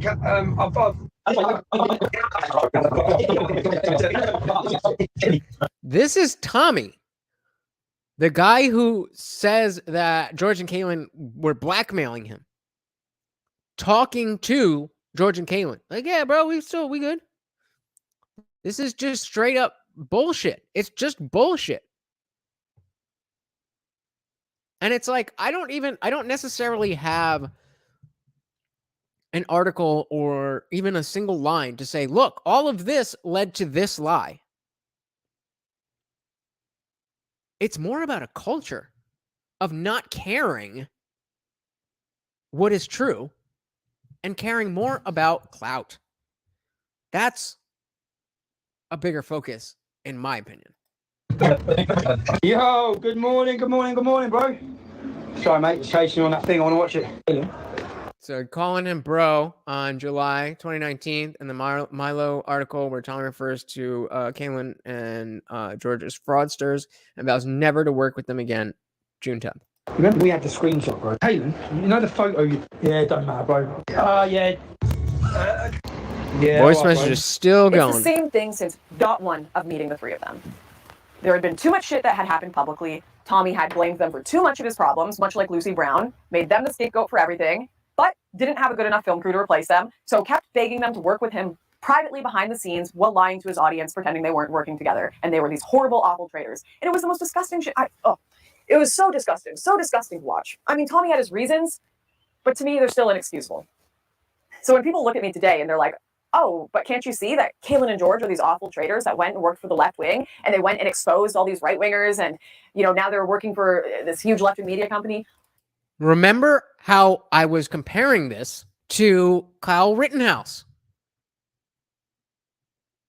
I was comparing George and Cailin's situation of going from working with right-wingers when they never really were political people. They were just artistic people. They were crew. And now they're working for left-wing media. And people want to use the fact that they're there now as proof that they were always snakes or whatever. But just like with Kyle Rittenhouse, if one side is fucking saying, oh, you're horrible, you're terrible, you should go to jail, you should whatever, then the other side is like, oh yeah, we support you. We think you went through, as a 17-year-old kid spending 18 months in jail for a crime you didn't commit and then being put on trial in front of the entire world. We can sympathize with that. What do you expect him to do? Free goes right. I'm not surprised. It doesn't surprise me. They were so screwed over and treated horrendously by everyone they worked for in media. You'll notice they don't really say much about me, right? And they were never particularly political.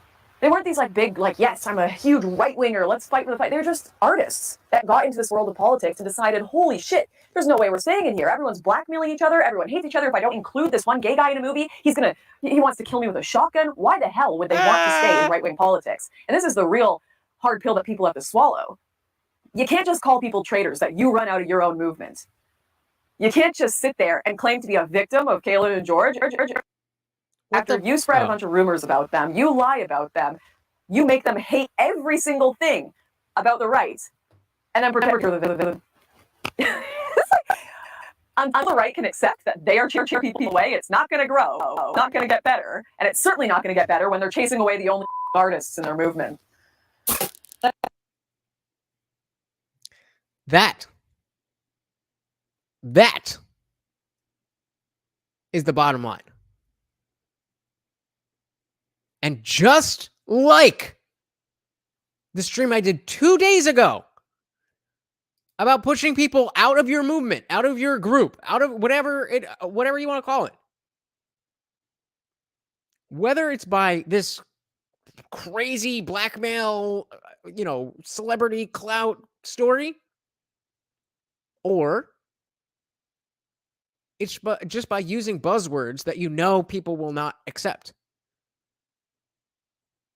You are not being effective. And especially if you've got a name, especially if you are taking up space, then you are poisoning our country. You are poisoning our world. And like Lauren said, rolling out a carpet of lies takes a few seconds, but rolling it back up takes a long time. Does anybody care about truth? About reality? Does Lauren even care? Is this all bullshit? I don't fucking know. I just want to touch on this once more, editing, because I know a lot of you will probably the media and look up Cailin and George and wonder what have they done since. And yeah, they have absolutely gone and done exposés on the right at this point. They have both come out and said they hate it all. It was just full of cocaine, hookers, and scam artists. They've obviously gone to the media and this stuff now. And yeah, they did experience and witness a lot of that stuff. So they're not even lying. I told them at the time, I remember when they initially just said, F it, we're leaving politics and we're turning against the right. I said, don't do it, guys. This is just going to confirm in people's minds that you guys were actually the traitors the entire time. But at that point, they genuinely did just dislike the right. It wasn't false. At that point, it had grown to such a point where they're like, this is just an awful movement. Remember all of what she just said since I last paused. All of that and what she continues to say about this. Because the next stream that I'm doing, either the next one or the one after that, is going to be about that Destiny Sam Cedar debate about Kyle Rittenhouse. I cannot just sit idly by while people like Sam Cedar have a name that people respect and listen to and go to for information. When you're just full of shit. And maybe there's only going to be 5 people that listen. It's 5 more people. That's all I got. I mean, if that's where I'm starting. That's where I'm starting. Everybody starts somewhere. This is where I'm starting. But if you think this is where I'm ending, fucked up. And I hate to say, they had a very human reaction. They weren't activists like I was. Not everyone can sit in silence for years being slandered like I did to protect the reputations of people in a political movement because you still have these ideals about this cause you were fighting for. So still to this day. So again, we see that grifting is very much a part of the right wing.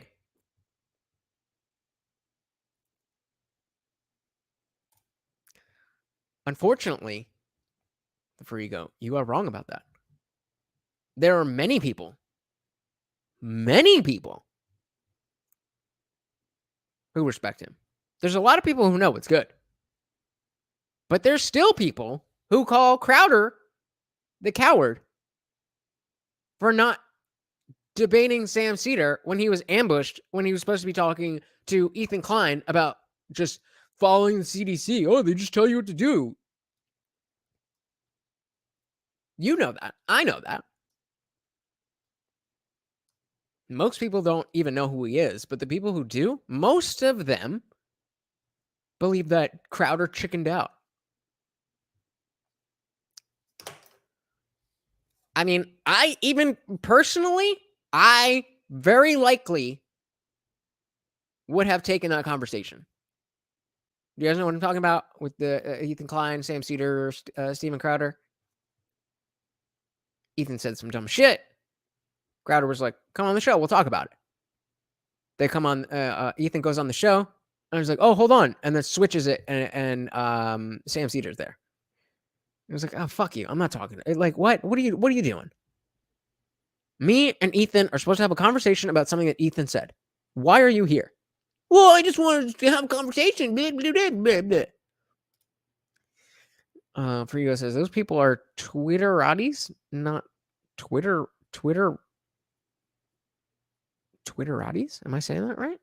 I've never heard that word, but not actual people. I just call them NPCs. Yeah, exactly, Bullrush. I don't blame Crowder for it either. Like, that was the situation. We set this up to have this topic about this on my channel that I run for a living. And then you want to pull some bullshit and then act like no. You were Sam Cedar obviously knew he was going to be on Crowder. And that's again why I've never been anywhere close to the size of Crowder physically and with my channel.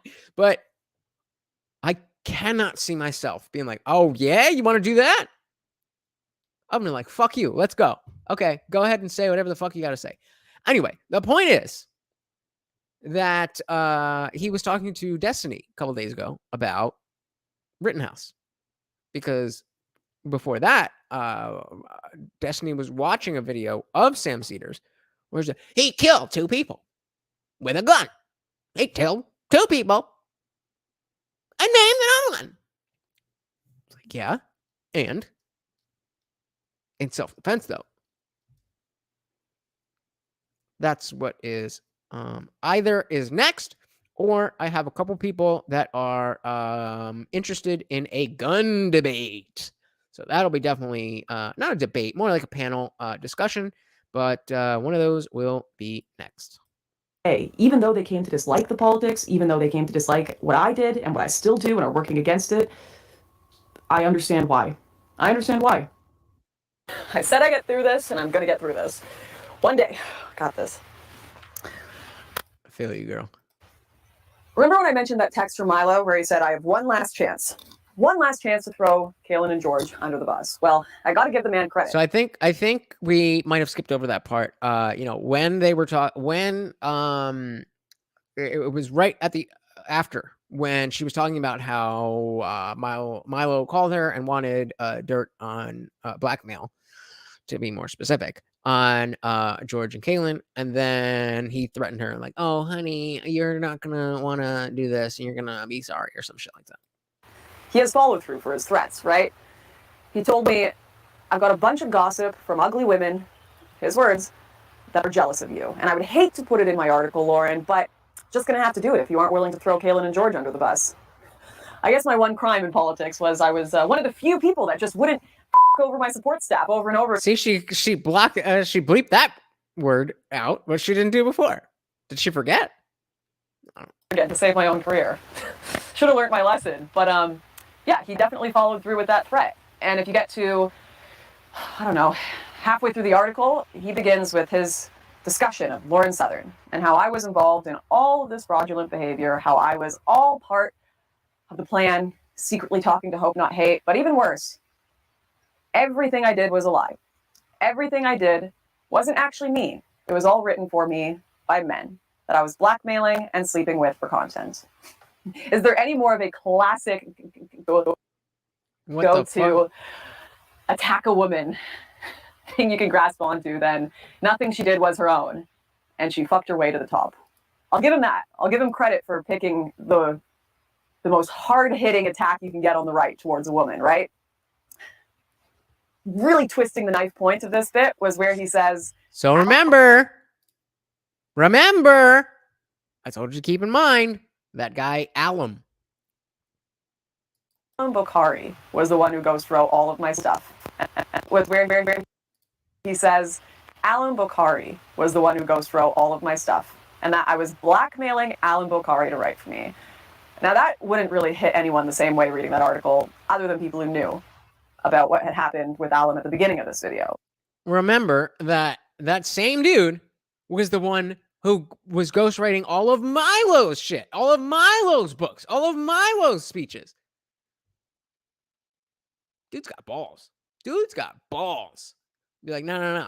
He was ghostwriting her shit. What a bitch. Damn, bro. That it was in fact the opposite. Milo was blackmailing Alum, and Alum was writing all of Milo's content. But he knew he could get away with saying the exact opposite in this piece, and that I could not respond. Getting a little extra dagger to the back there, right? So, of course, Alum was kind enough to send me a text after this article went up and said, Lauren, obviously none of this is true. Do you want me to say something publicly? And at the time I said, let's just ignore it. I don't think anyone's going to care. It's Milo. There's no evidence. I was a bit wrong. A lot of people did care for some reason. But Alum did eventually publish a tweet saying that this was all nonsense and lies, which was extremely kind of him, like a stand-up guy, really stand-up guy. And then the rest of the men that Milo alleges I slept with for content were all anonymous. They were all an anonymous source. An anonymous source says, which we all know what an anonymous source means in a Milo article. It means Milo's imagination, just what he wanted to be in the piece. But pissed me off. It really pissed me off because so many people believed it. And I'd like to think that anyone who read this article could go to my YouTube channel and click top videos and see that the vast majority of my most popular videos are streeters live. Would have been impossible to sleep with someone to write them for me, but you know, that's the best accusation you can go with for trying to take down, especially a woman on the right. She has no ideas of her own. She slept her way to the top, all of that. Oof. Made me so mad, especially knowing, and Milo would have known this too, couldn't respond to any of it. Milo must have a really low estimation of his readers because he literally insinuated that I may have slept with my gay video editor for my scripts, George, Cailin's partner. They're gays. But that won't stop Milo. In truth, George is a wonderful writer, and I would send my scripts to him to correct, and he'd send me quite catty notes back about what I did wrong and right in them. And absolutely, every single person in politics has people they send notes to, has people that help them with their writing. No show. Obviously, Milo knows this, having Alum ghostwrite all of his stuff, but I have a very, very small pool of people that I respect enough to help me edit my work. Cailin and George absolutely would help edit my projects, and I had one really good friend that would help me with speeches and work, and a girlfriend of mine that would assist as well, but not one of them that I ever slept with. Not one. In fact, it's kind of become a running joke now. When I have a friend edit my script, I'll talking about dollars with amounts. I'll just say, I'll give you 100 secs to do a look over of my work today. So it's become a bit of a joke now, but obviously at the time it was really, really infuriating to see all my work undermined like that. And another thing that I want to bring up here is that, especially, you know, we just had Taylor Lorenz going on whatever show it was, complaining about how terrible it is to be a journalist because this, that, and the other, and especially being a woman. And okay, Lauren's doing the same thing right now,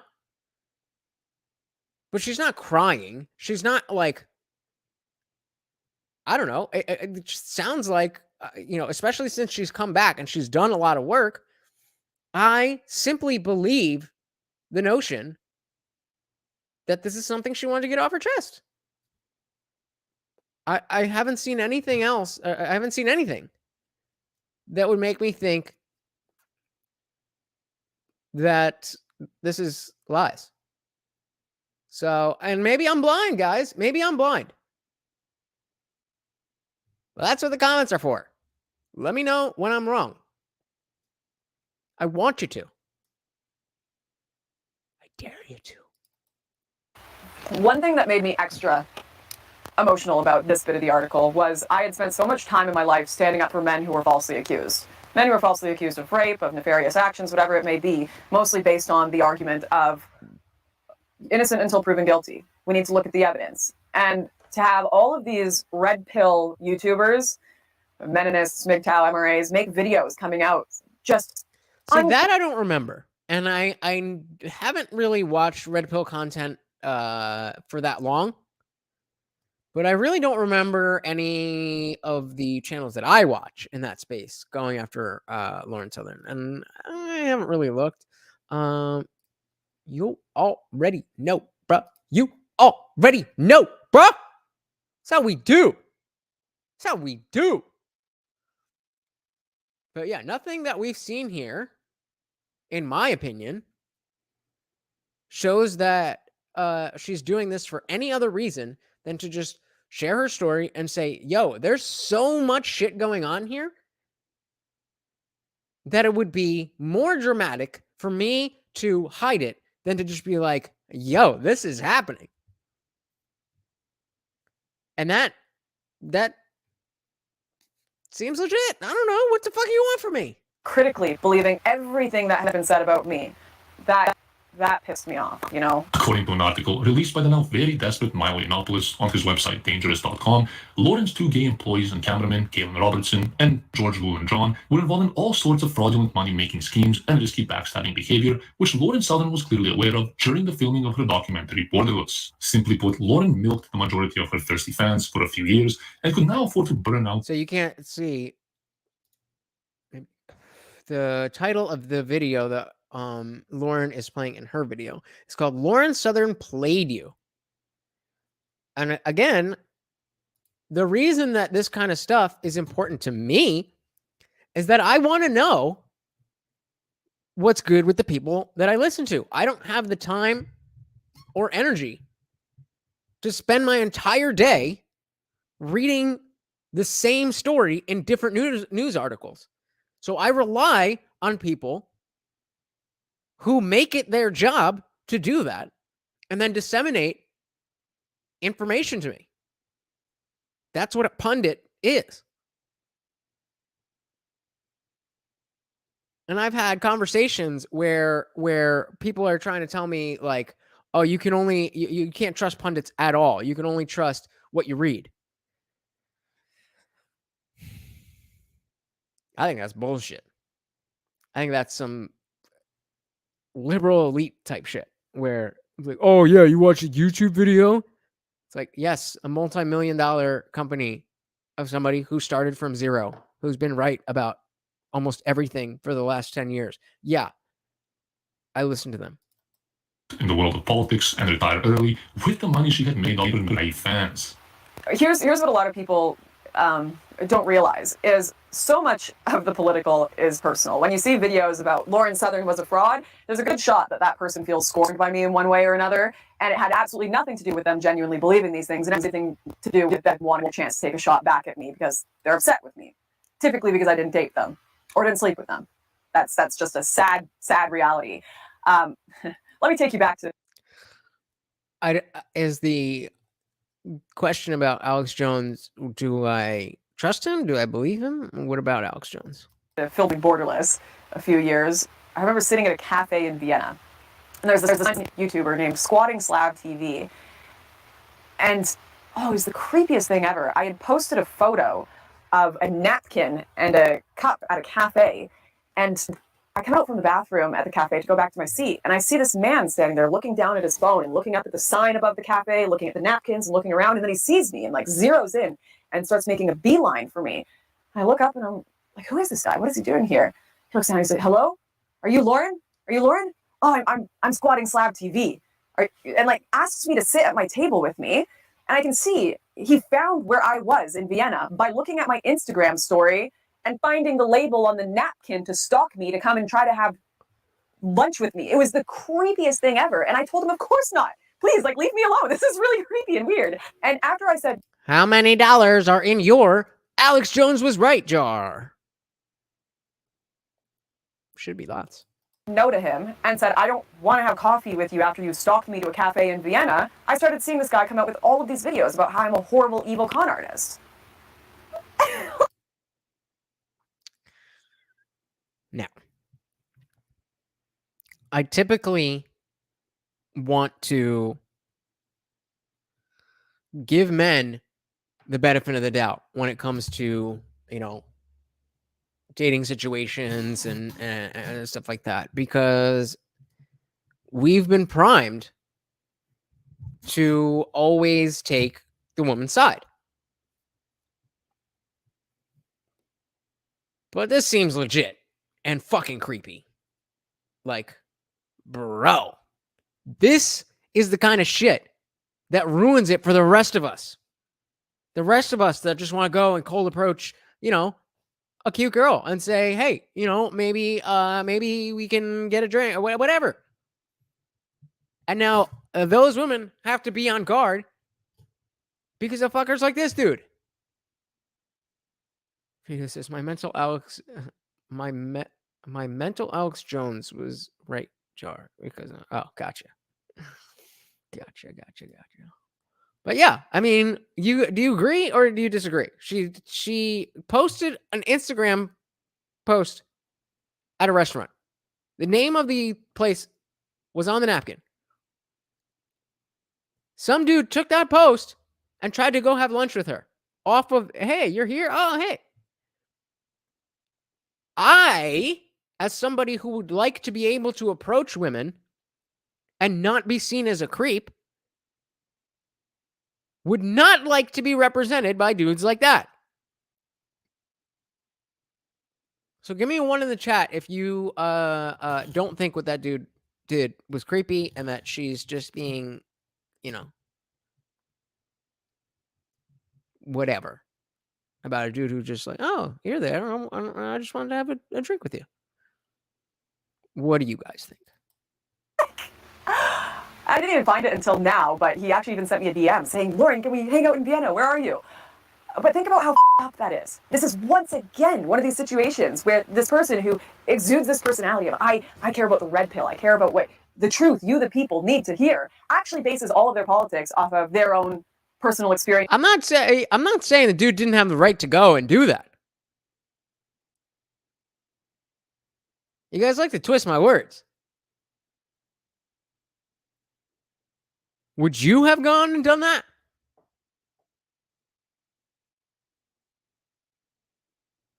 Come on. You don't think that's creepy?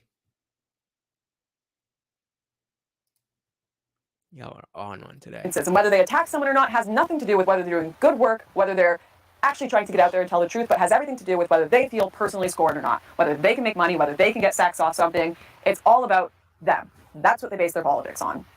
Anyways, speaking of scorned people, as I mentioned, Milo would always get his quotes or blackmail from someone who he felt would give him information, like when he called me about Alum, when he called Faith about me, right? It's who are the people that hate this person that are going to give me the worst, most exaggerated false interpretation that I can get to publish in my article or ruin their career. And I'll just read some of the interesting quotes. He got Laura Loomer, for example, who said, speaking of... So before we go into that, Frigo says, 1, the man is one of those 4chan dudes who found Shias.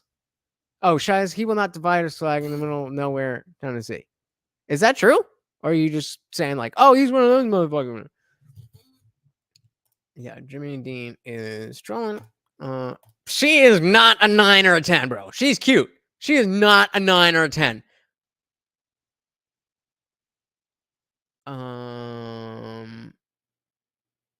But yeah. So we have actual people trying to contribute to the conversation.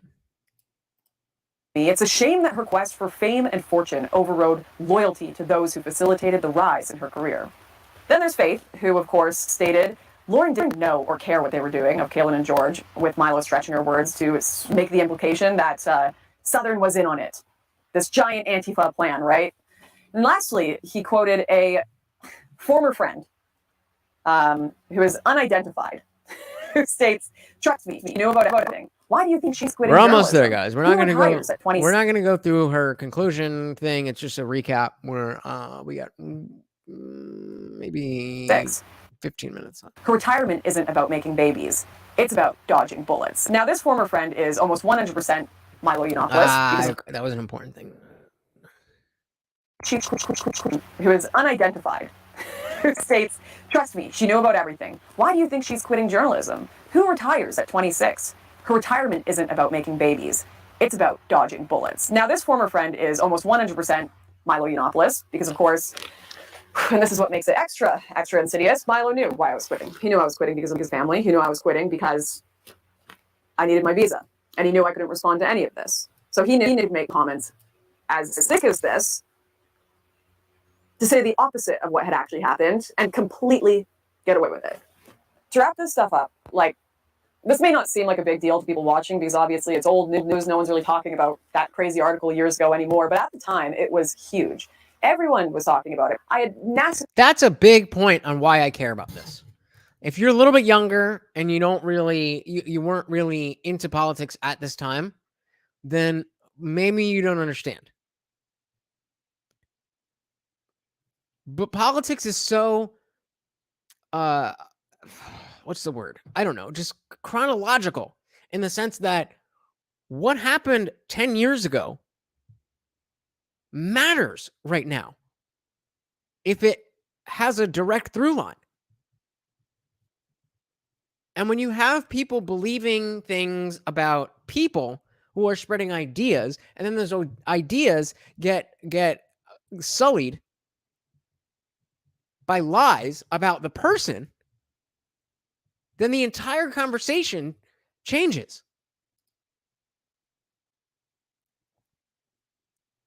And I mean, we could act like that doesn't matter. Maybe you think it doesn't matter. Okay. Wait till somebody lies on you. And you're saying, no, there's no big deal. No, it doesn't matter. Figures with hundreds of thousands of views talking about how is this Antifa spy. It was all over Twitter. I couldn't respond to anything, but my whole Twitter timeline was all these people who were previously fans saying, how dare I betray the entire movement? Even when I made my coming back video saying, hey guys, I returned to politics, not saying much because I was worried about my visa status. Everyone in the comments, thousands of comments of people saying, we know you screwed over Tommy Robinson. We know you did X, Y, Z. So many people believed this at the time. And I cannot even begin to explain how it feels to have to leave politics because you are being punished by a government for speaking out about issues you deeply, deeply care about, sacrificing your life, your career, your ability to see family and friends, to travel. I was banned from the US for 2 years. How many of you would go through that? Even if she's lying, even if she's completely fabricating every aspect of this. I wouldn't.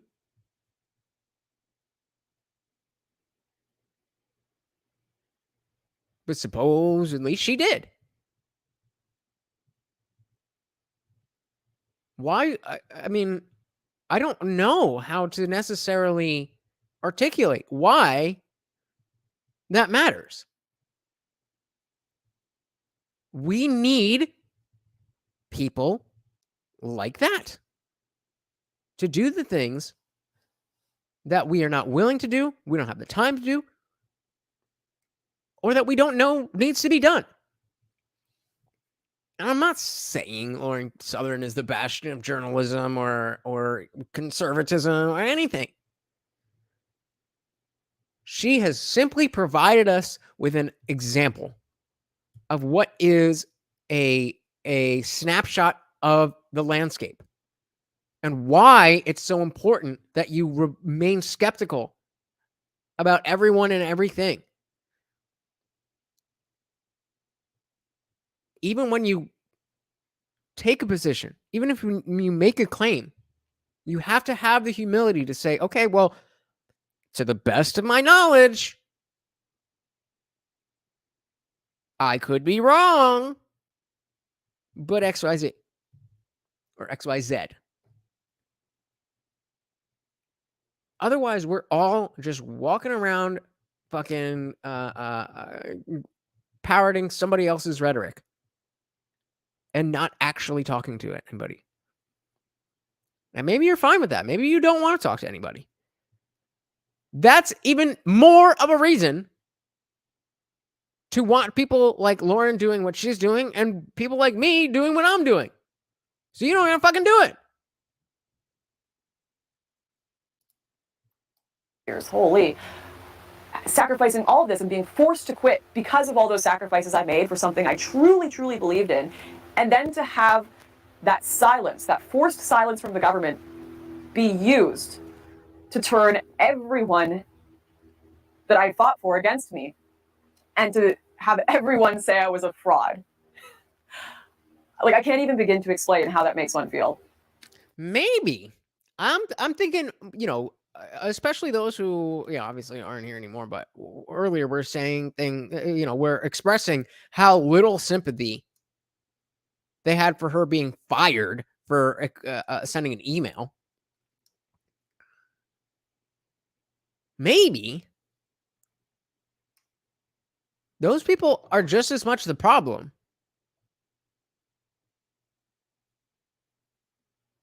And it's not about being cold, and I'm saying that you need to be nice and compassionate and I'm saying if you live in a place that isn't perfect, which is all of us, then you should care what people are saying about that society, particularly those who have an influence over others. And if there's people who have influence over others who are abusing that power, we need to know immediately. We need to know immediately. That can't be okay. I hate to go there, but that is how you get a Stalin or a Hitler. Literally. It's not like, I'm not being hyperbolic. That's what happened. And I'm not saying that's happening here now. But it's not looking good. We're getting closer and closer every day. We don't have to be that far down the road for me to be like, I don't like this. How many years ago? I mean, how many years ago was most of this shit here? But how many years ago was, we were just talking about Gina Carano and her movie from the Daily Wire because she was canceled for saying in Nazi Germany, they had neighbors snitching on neighbors. That was all she said.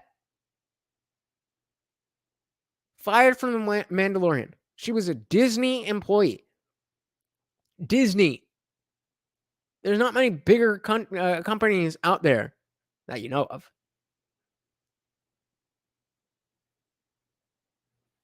If this is meaningless to you, I think you're too dumb.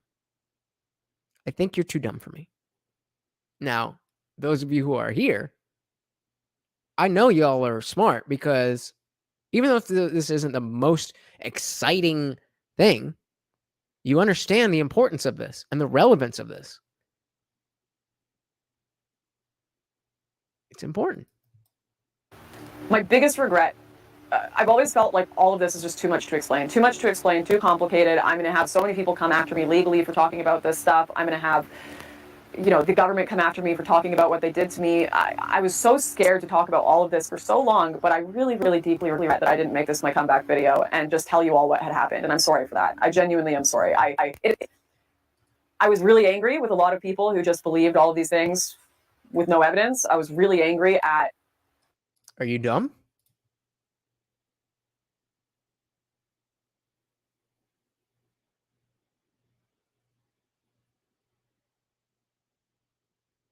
Are you dumb? It's okay, whatever. I mean, if you take offense to me telling you you're smart because you care about the right things, then I don't know. Okay. Sorry for... Okay. My audience, a lot of people. And I kind of set that aside, though, and I remembered the things I believed about Margaret. I remember the things I believed about Alum. I remember believing these things just because Milo said them, right? So what ground do I have to stand to mad at other people for just believing this big figure, especially when I didn't tell my side of the story? And I'm sorry that I'm just getting the bravery now to talk about it, because I probably could have done a lot more good if I had just been honest about this all from the start. Apparently, I could be honest about every single thing in politics that I saw, except about the corruption in my own political movement, because that was hard. They were my team. They were the only thing I had standing with me against the world. And I didn't want to break that. I would rather lose my reputation, and I would rather have everyone hate me than to attack an entity I believed in so much. But honestly, now looking back at it, it needed a cleanse. And a lot of people look at this and they look back on 2016, they look back on the dissident right with a lot of nostalgia, and they think it's such a shame that all of this went away, that it was censored and attacked by the government and all these NGOs, and that it was dismantled so unjustly. And I hope you can kind of understand why I don't have that same nostalgia. I don't. And I actually think that the dissident right failed because the world is a just place. And that's a scary thing for me to say. I am sorry that the people who represented you were so up and squandered so much of your money and trust. And that's why I don't have that same nostalgia. And it was my job. It was my job to tell you all this stuff. It was my job to tell you the truth, but it was so hard to spoil what so many people believed in at the time. It was really hard for me to do. And I'm only just kind of getting the confidence to do that. I think some of the most broken people get involved in politics for exactly that reason. They're broken and they want to know why they're broken and why the world is so broken around them. But this is really rubbing me the wrong way. This is really rubbing me the wrong way. What do you want from me?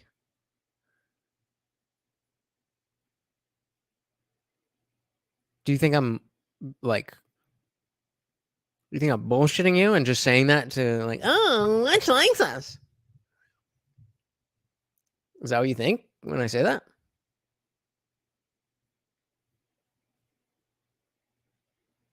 This is equally as confusing to me as when Darshan and Dr. Evil told me that it was offensive to tell a black man that they're articulate.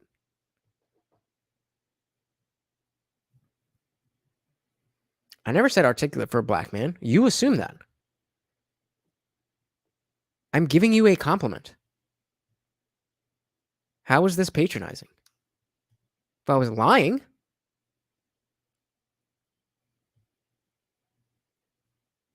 it would be. I've had deep, long conversations with you, Jamie.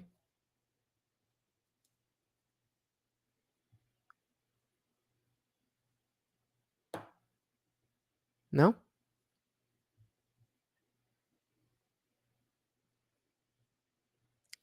Talking out your ass. Talking out your ass. Well, maybe you weren't as smart as I thought you were. it doesn't change the fact that so many horrible things were done. And I hope that some of you understand why I've come and taken a bit more nuanced approach to things after cults of personality and just believing what the right wing said did so much harm to me. Not actually being critical of your own side did so much harm to me and yet people like to learn about. So as much as I do believe in the ideals of conservatism, I'm very critical as well. I'm very, very critical for exactly these reasons and the experiences I've been through. So, wow, it's getting dark out. I've been talking. So that's basically it. You know, I was going to kind of recap and give a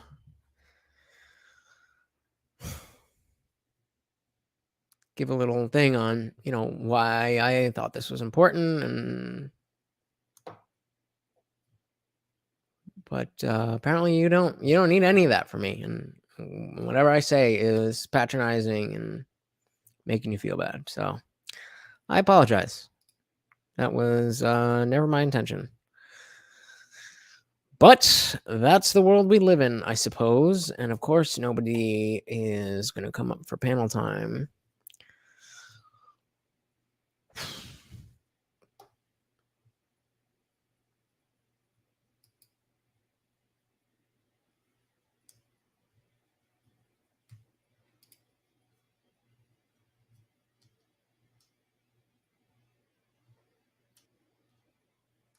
I am 1000% implying that.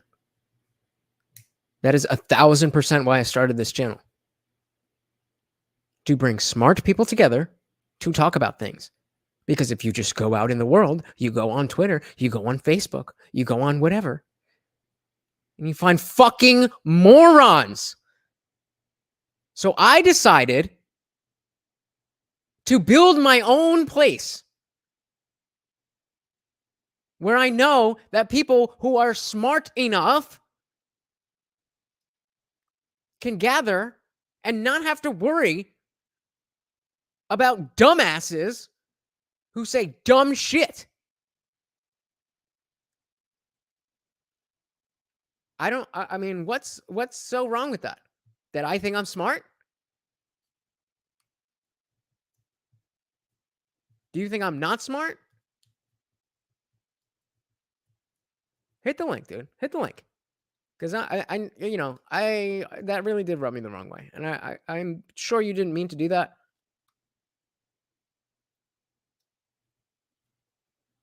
But that kind of cut at my my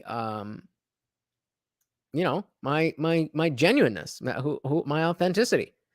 That, oh, I'm just saying you're smart because I want you to come back. You mean to drop it again? You don't got to cam up.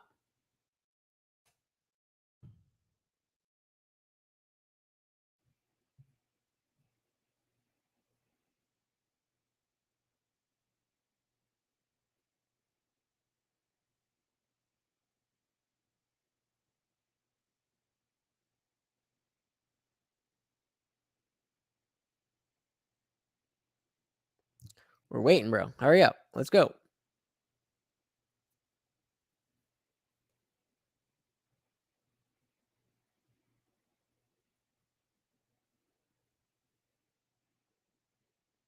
Wow. There's no sec. How convenient. How convenient.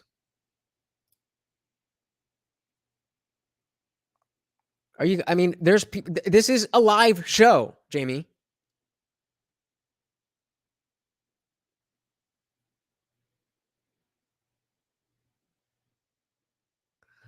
Well, maybe Jimmy is on an island.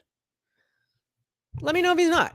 Maybe he's the only one who gets offended by being called smart. Maybe he's the only one who gets offended when I can recognize, oh, the people who actually care about the things that I'm talking about are my kind of people.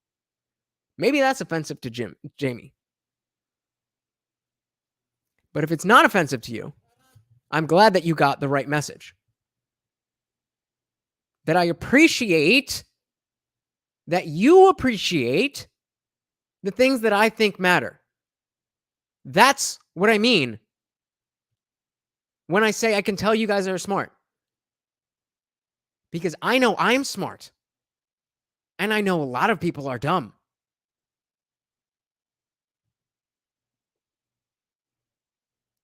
But, if all right. So I just said this. I don't even think Luke is here anymore. And he said Lawrence Southern was no doubt probably too quickly thrust into the political space, especially considering the unearned punishments afterwards, like being banned from the UK. If you are still here and you would like to respond to that, please do. In the meantime, I am not expecting anybody to come up, even though it is indeed panel time. But to those of you who watched and understood all the okay, here we go. What's up, buddy? What where is the there? So I have to assume that I took that the wrong way. Yeah, like okay, so first of all, I'm not offended, right? I'm just saying that it's patronizing. Like, what? How? Self-aggrandizing. It's saying that all the cool kids watch Lutch. Like if you're not watching Lutch, you're not smart. And like for anyone to think that they're smart is foolish. Okay, I mean that's certainly an opinion, but I like we're all dumbasses, man. I'm not a dumbass. There's very many things that I don't know because I haven't learned them. You know how to skin a deer? No, but if you showed me, I would learn it quite quickly because I am not dumb. I am smart. Not knowing something that you have not been taught is not a sign of intelligence. Can we agree on that? You know the Dunning-Kruger effect, right? Yeah. I was the one who brought it up the last stream while you were up here. Yes. All right. So it's like, you think that you're smart just because you don't know how much you don't even know. And then what happens? There's a curve. And then? Well, what do you mean? There's a curve, and then? You start to realize that you don't know anything. And then? And then you keep learning. Right. But Right. You keep learning. But the amount of So things it's that you almost know. like you're saying that I'm here when I've been through this valley for most of my life. And I'm starting to come out of this valley. Sure.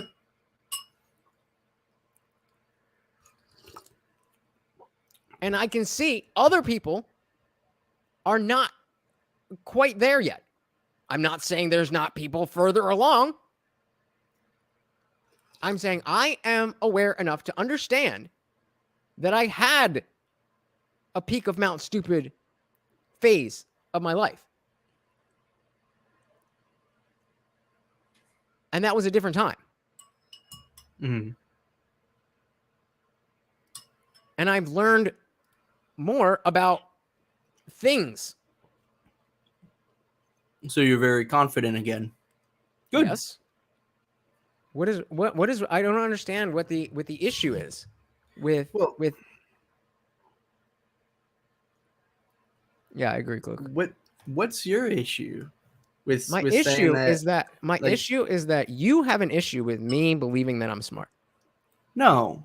I have an issue, and it's not even that big of an issue. It's just saying that it's patronizing. You calling your audience smart for purely because they're listening to you. No. And they're Not because interested in they're the listening same to me, things. because I Yes. am listening to somebody else who I think is smart, and I think this is important information. And so if you care about important information, you are smart. This is important to you, but it's not important to everyone. Absolutely it is. That doesn't Absolutely. make them any less smart, though.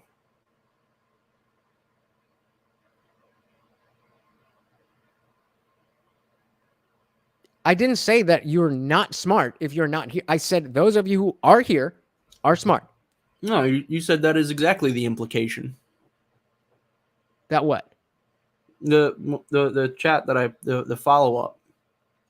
I said I don't know I said it implies that okay. Yeah, that people are here who aren't here aren't smart. And you said that's exactly what I'm implying. Okay, well you put aren't. So I thought you meant people who aren't here are people who. Well, what I am saying is that if you understand what I am telling you, you are smarter than the people who, when I tell them the same thing, they don't get it. That is what I'm saying. It's a very simple and direct compliment. No. And a genuine compliment. Because Okay. I have had these conversations over and Sure. over and over and over and over and over and over and over and over and over again with people who were not smart enough to care. And you can mean it in a genuine way too. It's just that was just my interpretation of it. And I'm not offended. I'm But just I am. saying, like, other people might be offended. Well, because if and you again, imply like I said, that they're this only is- smart because they're here and listening to you. I didn't say they're smart because they are here. Well, smart I said, enough. if you smart- are here, you are smart. There is no dumb people watching this. Well, you don't know that. You can't possibly know that. I can know that because if they were, they would have left. Well, maybe they like to look at you because you're pretty.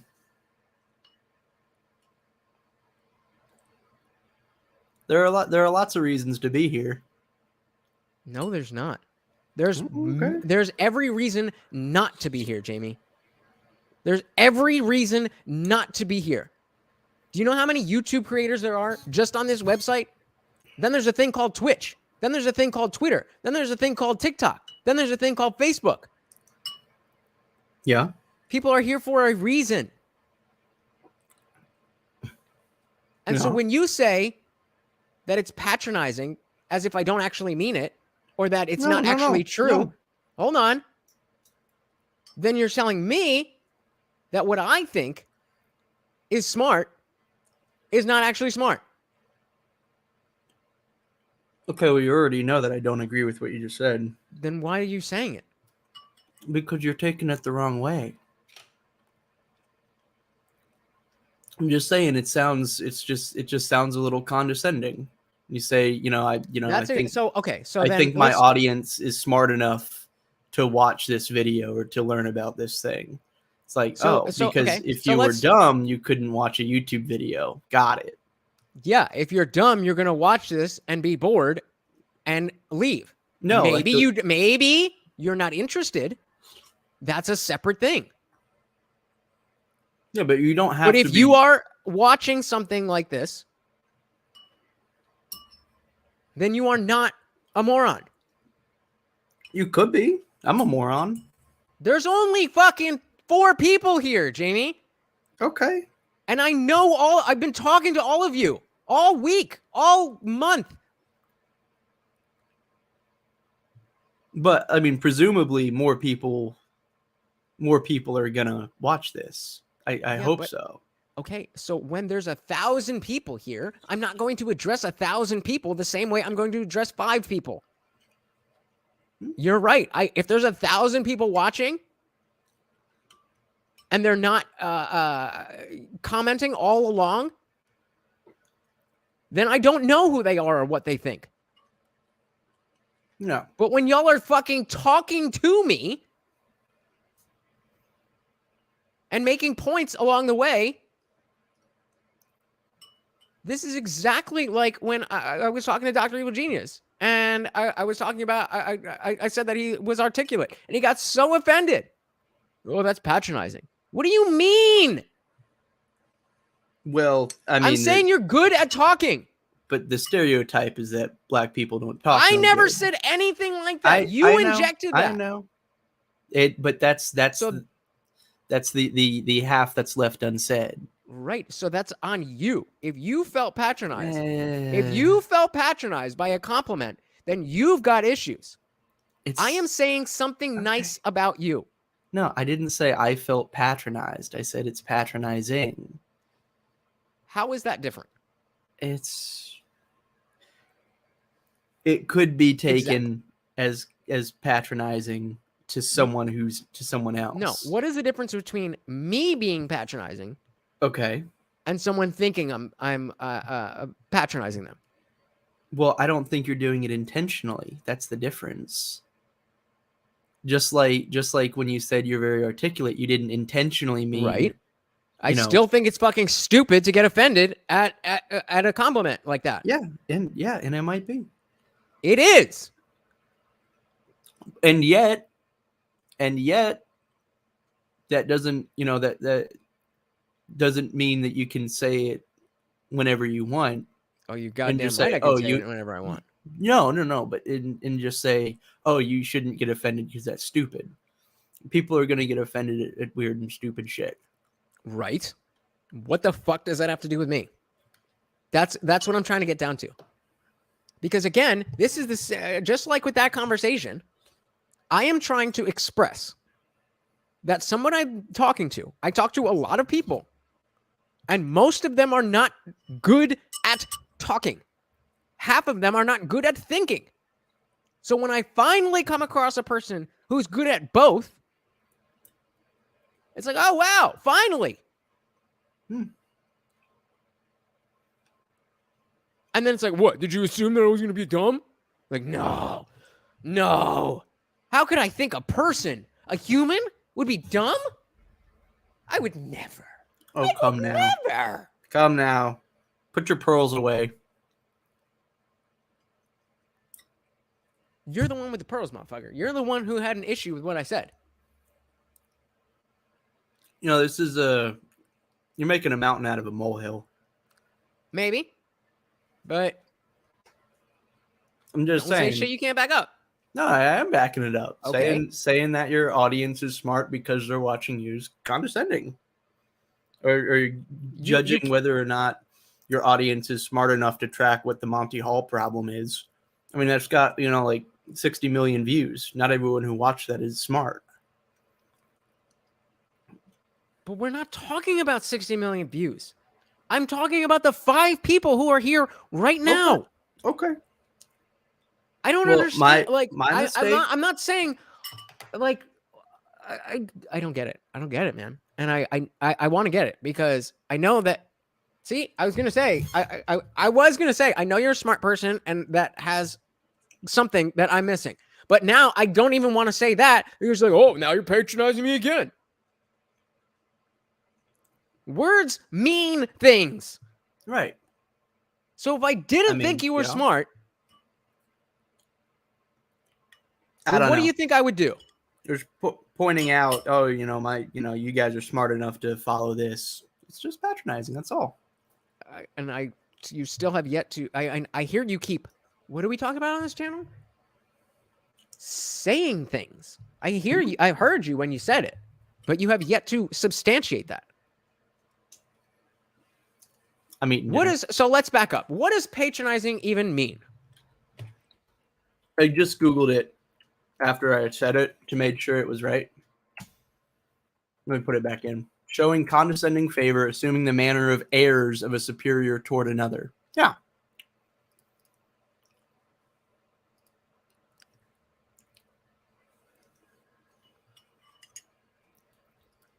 It's so treat in a way that is apparently kind or helpful, but that betrays a feeling of superiority.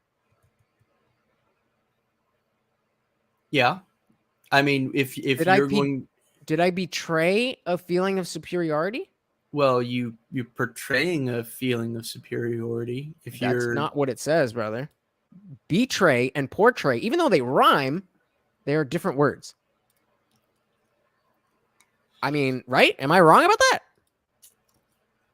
Go back to it.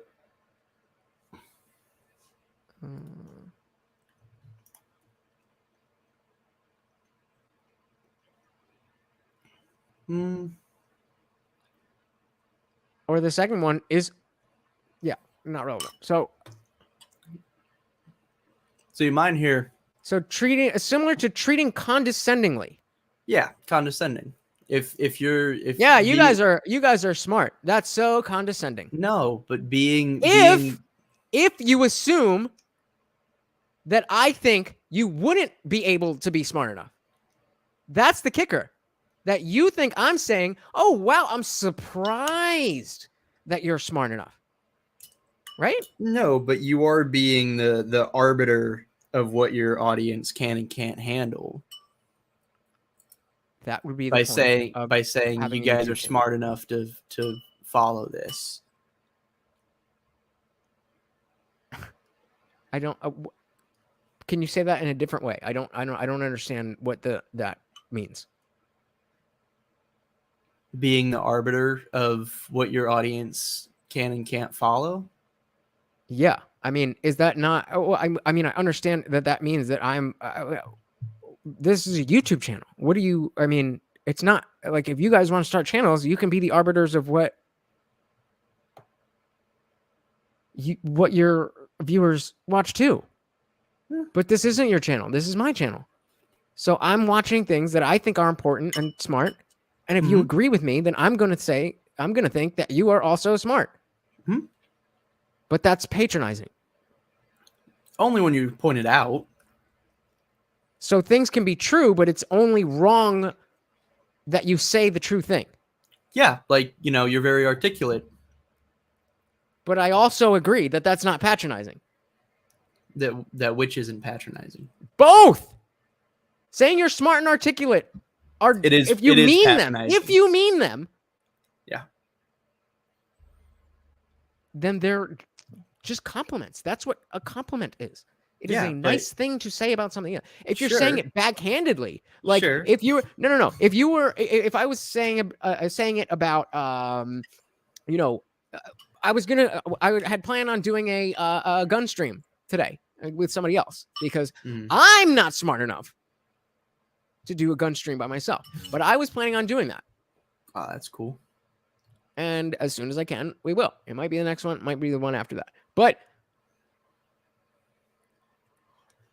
the notion that I'm so confused as to like you can mean it genuinely, right? Like you're very articulate, and it can be taken in a different way.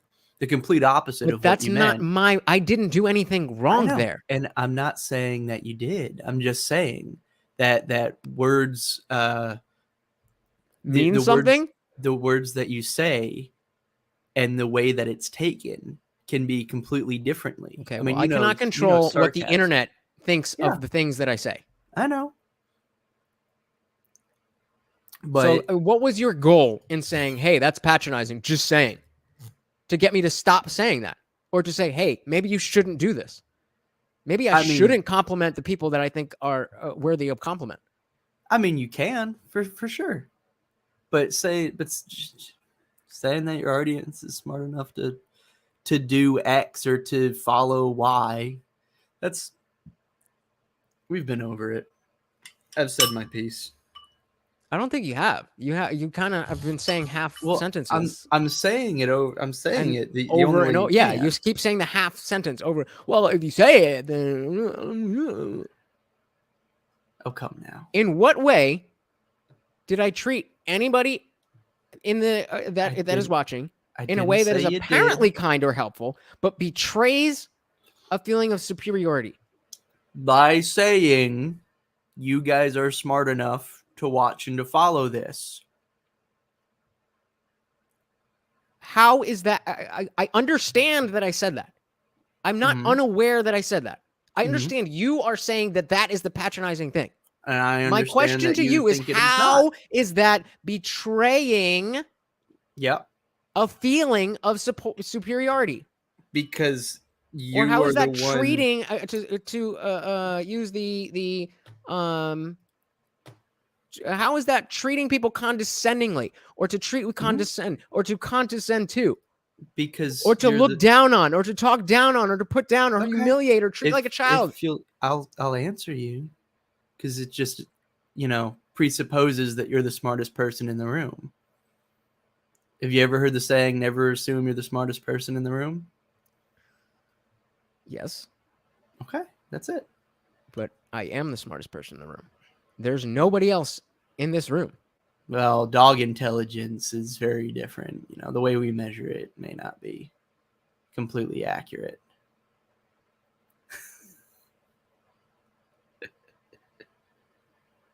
So you are the one who doesn't think I'm smart enough. The virtual room. If you're saying I don't, no. You said. Did you think I meant your actual physical room? No, I was being facetious. Okay. But you're saying that you don't think I'm smart enough to be able to tell when other people are smart. That's condescending. Would you say that is pompous for me, or uppity, or snooty, or stuck up, or fancy pants? Yeah. It's that it's just the idea of it is that you're so smart you can tell when everyone else is smart. But we're not talking about something simple. Right. If we were that's where I was going with this. Before, we were going to do the gun thing, and we were going to start with a video just about how do guns work. Like, what is the we were watching that, and I was like, oh wow, you guys are really smart if you're getting this. That would be patronizing. Okay. Some common ground. But something that I legitimately think most people are not smart enough to fucking figure out. And you guys have been here for 6 hours, and I'm giving you the compliment. Wow, I really appreciate that. You guys are with me. You're getting this. Mm-hmm. That's condescending. I mean, it could be. It could be taken that way, even if you don't mean it that way. That's not what I'm asking. If you think that the way I talk is condescending, then this isn't the channel for you. If you can't take a straight compliment, then this isn't the channel for me. I'm a nice guy. If I think you're smart, I'm going to tell you you're smart. If I think you're articulate, I'm going to think you're articulate. If I think you're unique, I'm going to tell you you're unique. Yeah, that's if all you fine. Can't handle that, then I don't know what to say, bro.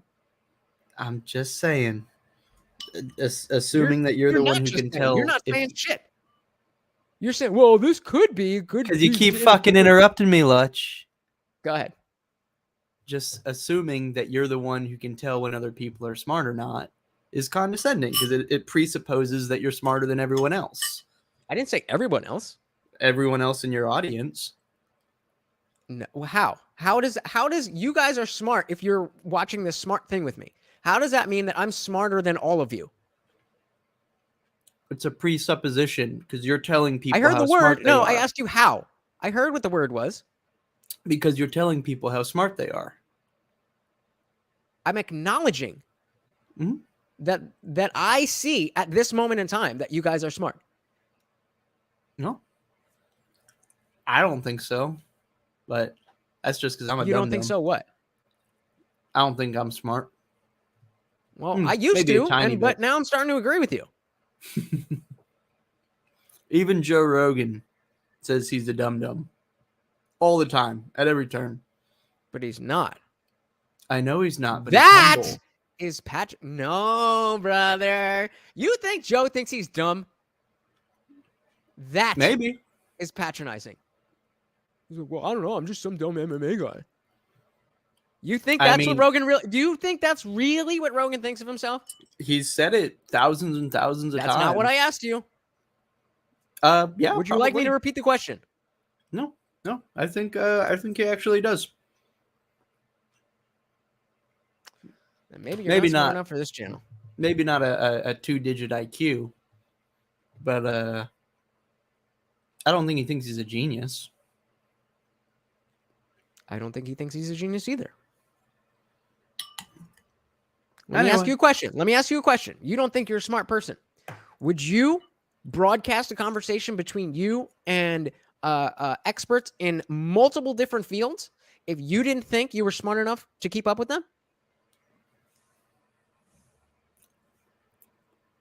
Me personally? No. You personally. But he talks to them because they're interesting. Or he talks to them because he knows he can create an interesting show by having a conversation with them. It's not a fucking crime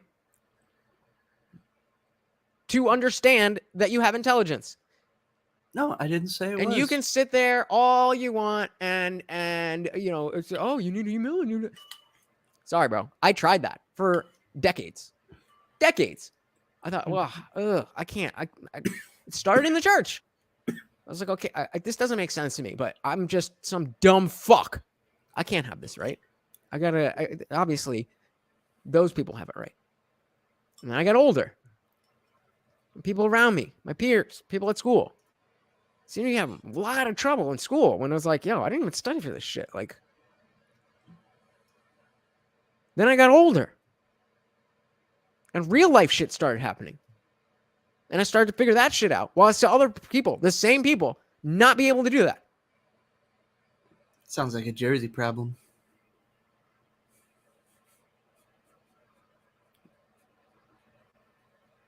I guess so. I guess you must be right. Because you're so smart. And I'm so dumb. That you figured this out. And I wasn't able to. I'm so impressed with you, Jamie. Seriously? No. Seriously, bro? Or ma'am? Or whatever you're doing? Like, the amount of intelligence that you're showing right now is like getting my dick hard. That's very good of you. That would be patronizing, right? Well, patronizing. Patronizing is second. And I refuse to obfuscate this. Do you not see the difference? Yeah, yes. I see the difference. When there was 15 people in here, then some of those people were smart, and some of those people were not. Some of those people were entertained, and some of those people were not. Of the ones who may have been smart but not entertained, they left. There is no dumb and entertained by what we just watched. That doesn't exist. Okay. Now you're being patronizing.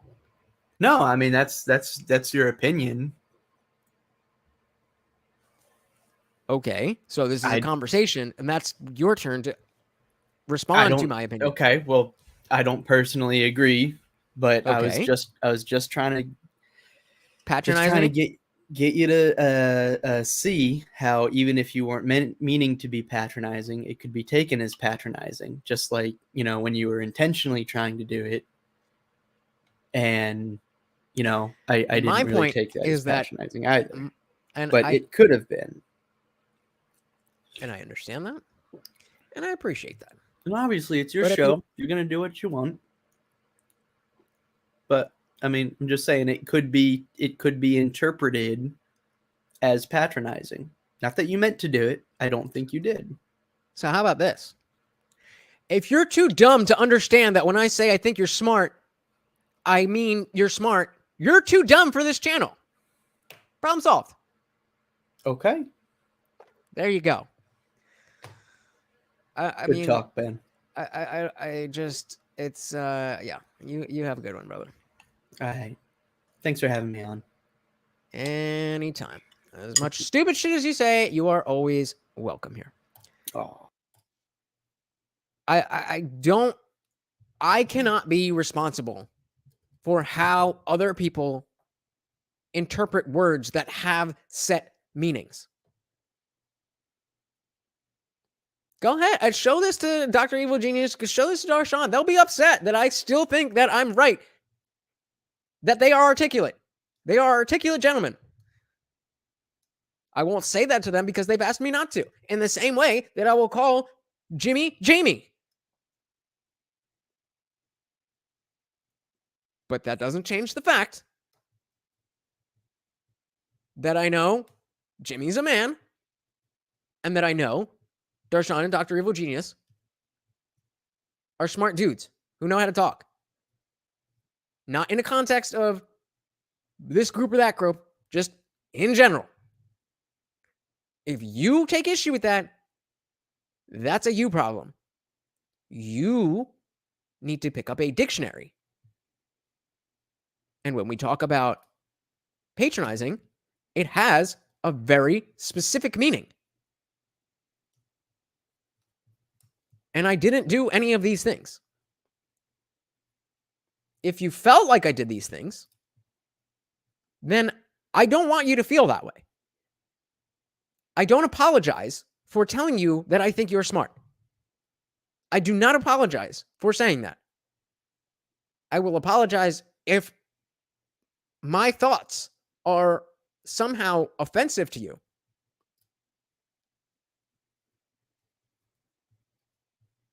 But I don't know how else to talk except to use the words that we've all agreed upon.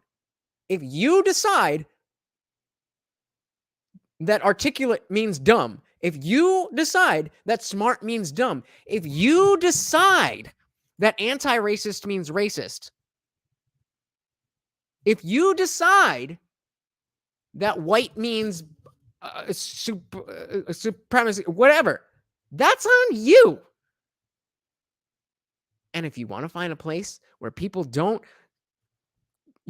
compliment each other, people don't talk about things, well, then you're in the wrong goddamn place. So good looking out on Jamie. For anybody who is too dumb for this channel and got offended, or thought that when I said smart I meant something other than smart. I can't do any better. I don't know any better word for smart than smart. I don't know. Maybe I'm not smart enough. Maybe I'm not smart enough to be able to use this upside down language. All I can do is speak English. Speak in plain goddamn English. Maybe a lot of you won't be able to understand that. And I'm not talking about people who don't speak English. Obviously, you won't be able to understand that. But maybe you will think that everything I'm saying is a dog whistle or a microaggression or a this or a that. Well, I'm putting it on record right now. I mean what I say, and I say what I mean. And if I go back on something, you'll know about it.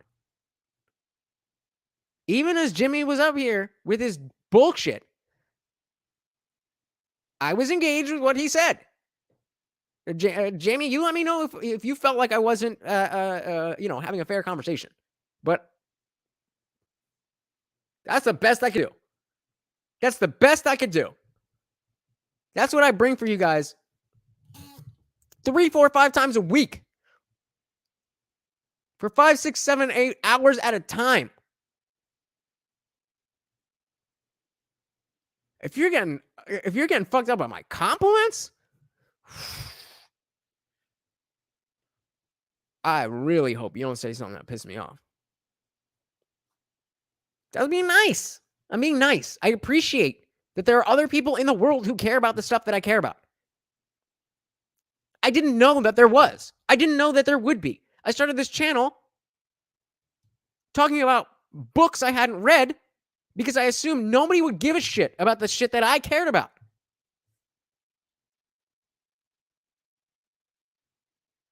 And then somebody gave me some words of confidence. And I decided to strike the fucking book shit and just be the brand. The Indian Jesus is somebody who tells people nice things.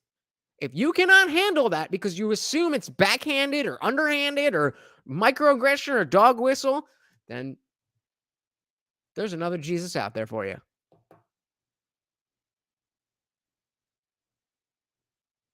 This is a place where we care about truth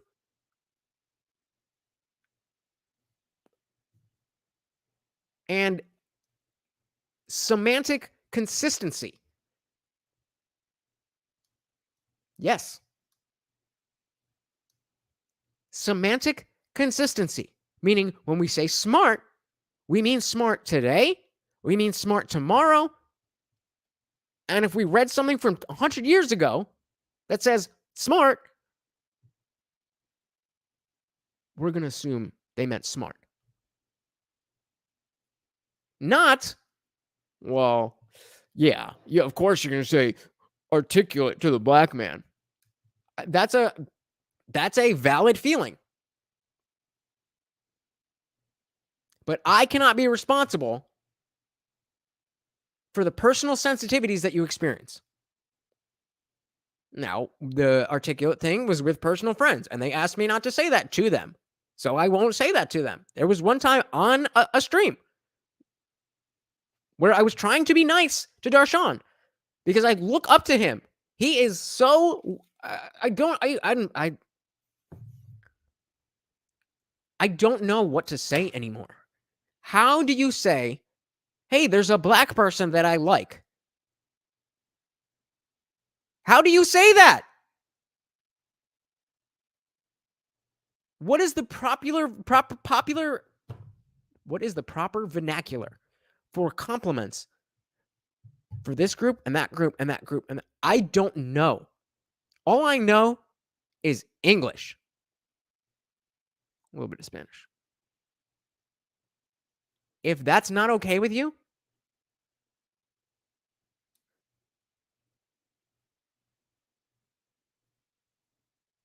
goodbye.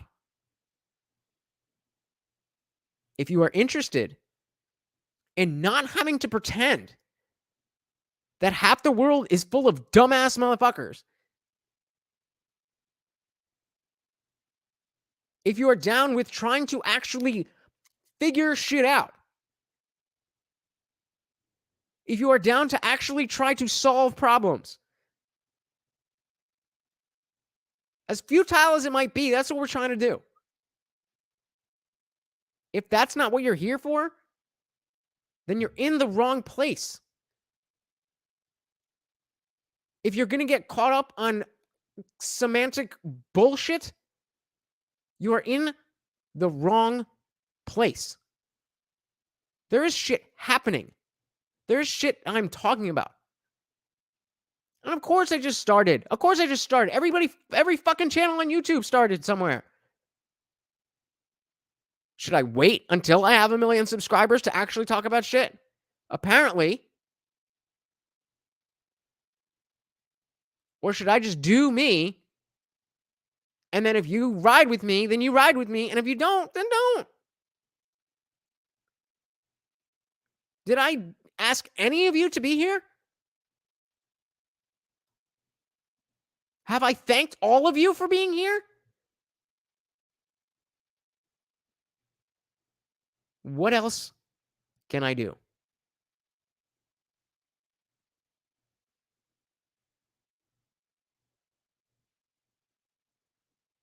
Words have meanings.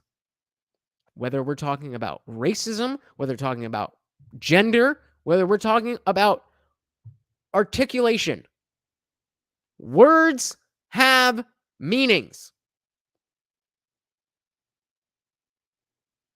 If you decide to take a meaning from a word that is not tied to that word, that is not the other person's problem who said the word. That is your problem.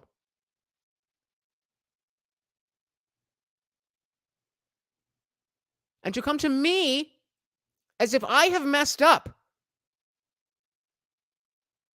by saying the wrong thing because you took it in the wrong way, you should be the one apologizing to me for misinterpreting my words.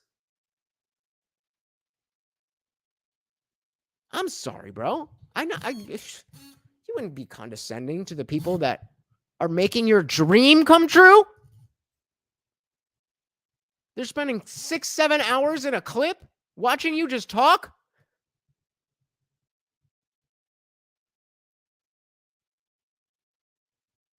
I can't tell you how much I literally can't tell you how much I appreciate that from you guys. The fact that you guys are still here right now, we're done with the video. I'm just fucking rambling. And nobody is left. Now, if I say just that means a lot to me, are you going to think, oh, well, it probably doesn't mean anything to him?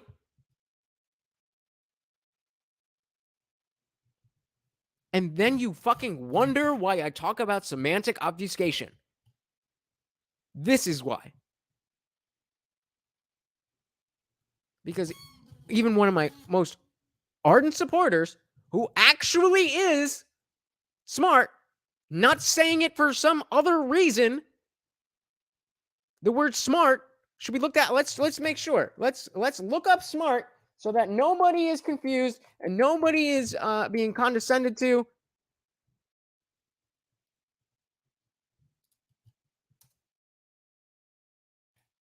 But I was joking.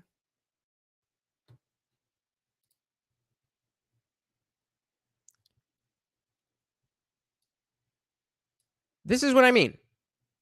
When I say you guys are smart,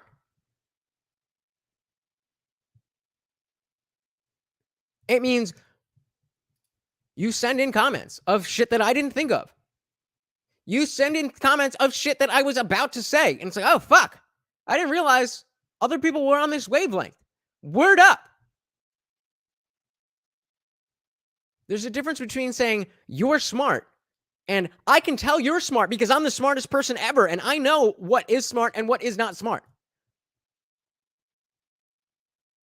If you choose to take the former, you're going to spend a lot of time being confused.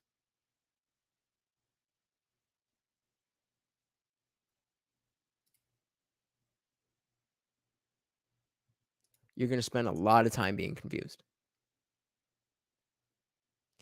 Thank you to Jamie, for coming up and giving me the opportunity to explain that. Because he's right. It's not the first time it's happened that I've said something that I believe was innocuous and somebody else has taken it in the wrong way. It's not the first time, and I'm sure it won't be the last. But after, let's say, 5.5 hours just today, do I get maybe a little bit of a benefit of the doubt that I'm not a bullshitter? As the whole point of the stream is say, hey guys, let's look at this video and see if they're bullshitting or not. And fine. A lot of people do that. We just fucking watched a video about people doing that in other videos. Fine, fair.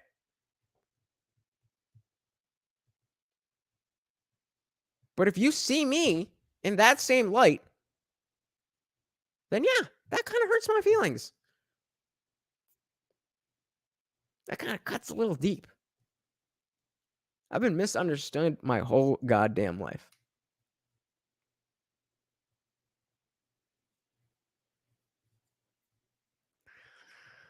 But I guess the journey is just beginning.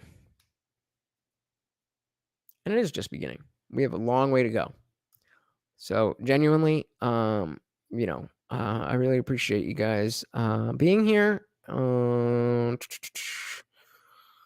have one more comment that should be here somewhere. Oh, so earlier, Kluke had said, Lauren Southern was no doubt probably too quickly thrust into the political space, especially considering the unearned punishments afterward, like being banned from the UK. And I thought that was an interesting take. And knowing what was in the video, I was just curious if Kluke would feel the same way after we watched it. And so Kluke says, the only thing I'll update about my prediction is that Lauren kind of got screwed over because she didn't play the game of politics. From no doubt being thrust into the political space. Those are two very different things. And Kluke, I think you're right in the second comment, because you would assume a young girl from small town gets into politics and then it's too much. Like, that's what you would assume. But that's specifically why I starred that and I saved it, and I wanted to know how you felt.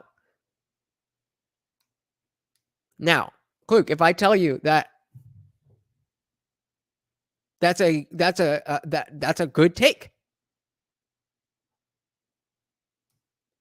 am I allowed to do that? Or is that meant to say, like, wow, you're so dumb. How I didn't imagine that you could come up with something mildly smart. I'm just not going to do that. I'm just not gonna dance around and play this semantic game. If you think I'm lying about anything, call me out. Call me out. If you think I'm bullshitting about something, call me out. Otherwise, you can take it to the bank that when I say something, I mean it. That doesn't mean I can't be wrong. I'm going to be wrong all the time. But if I say something, I mean it. Thank you guys for hanging out. It took a weird left turn at the end here, but I hope we all got a picture of what the fuck is going on in politics. It's such a singular personal thing that we all individually need to be searching out the answers and coming together and sharing those answers, because there's just not enough time and energy in one human to know all the things. But the more we know, the better we can react to what's happening in the world, the better we can plan for the future. That is all I'm trying to do, is be better tomorrow than I am today. That's it. If you're on board with that, hit the subscribe button, hit the like button, whatever you got to do. And if you're not, then I appreciate you watching and have a great life.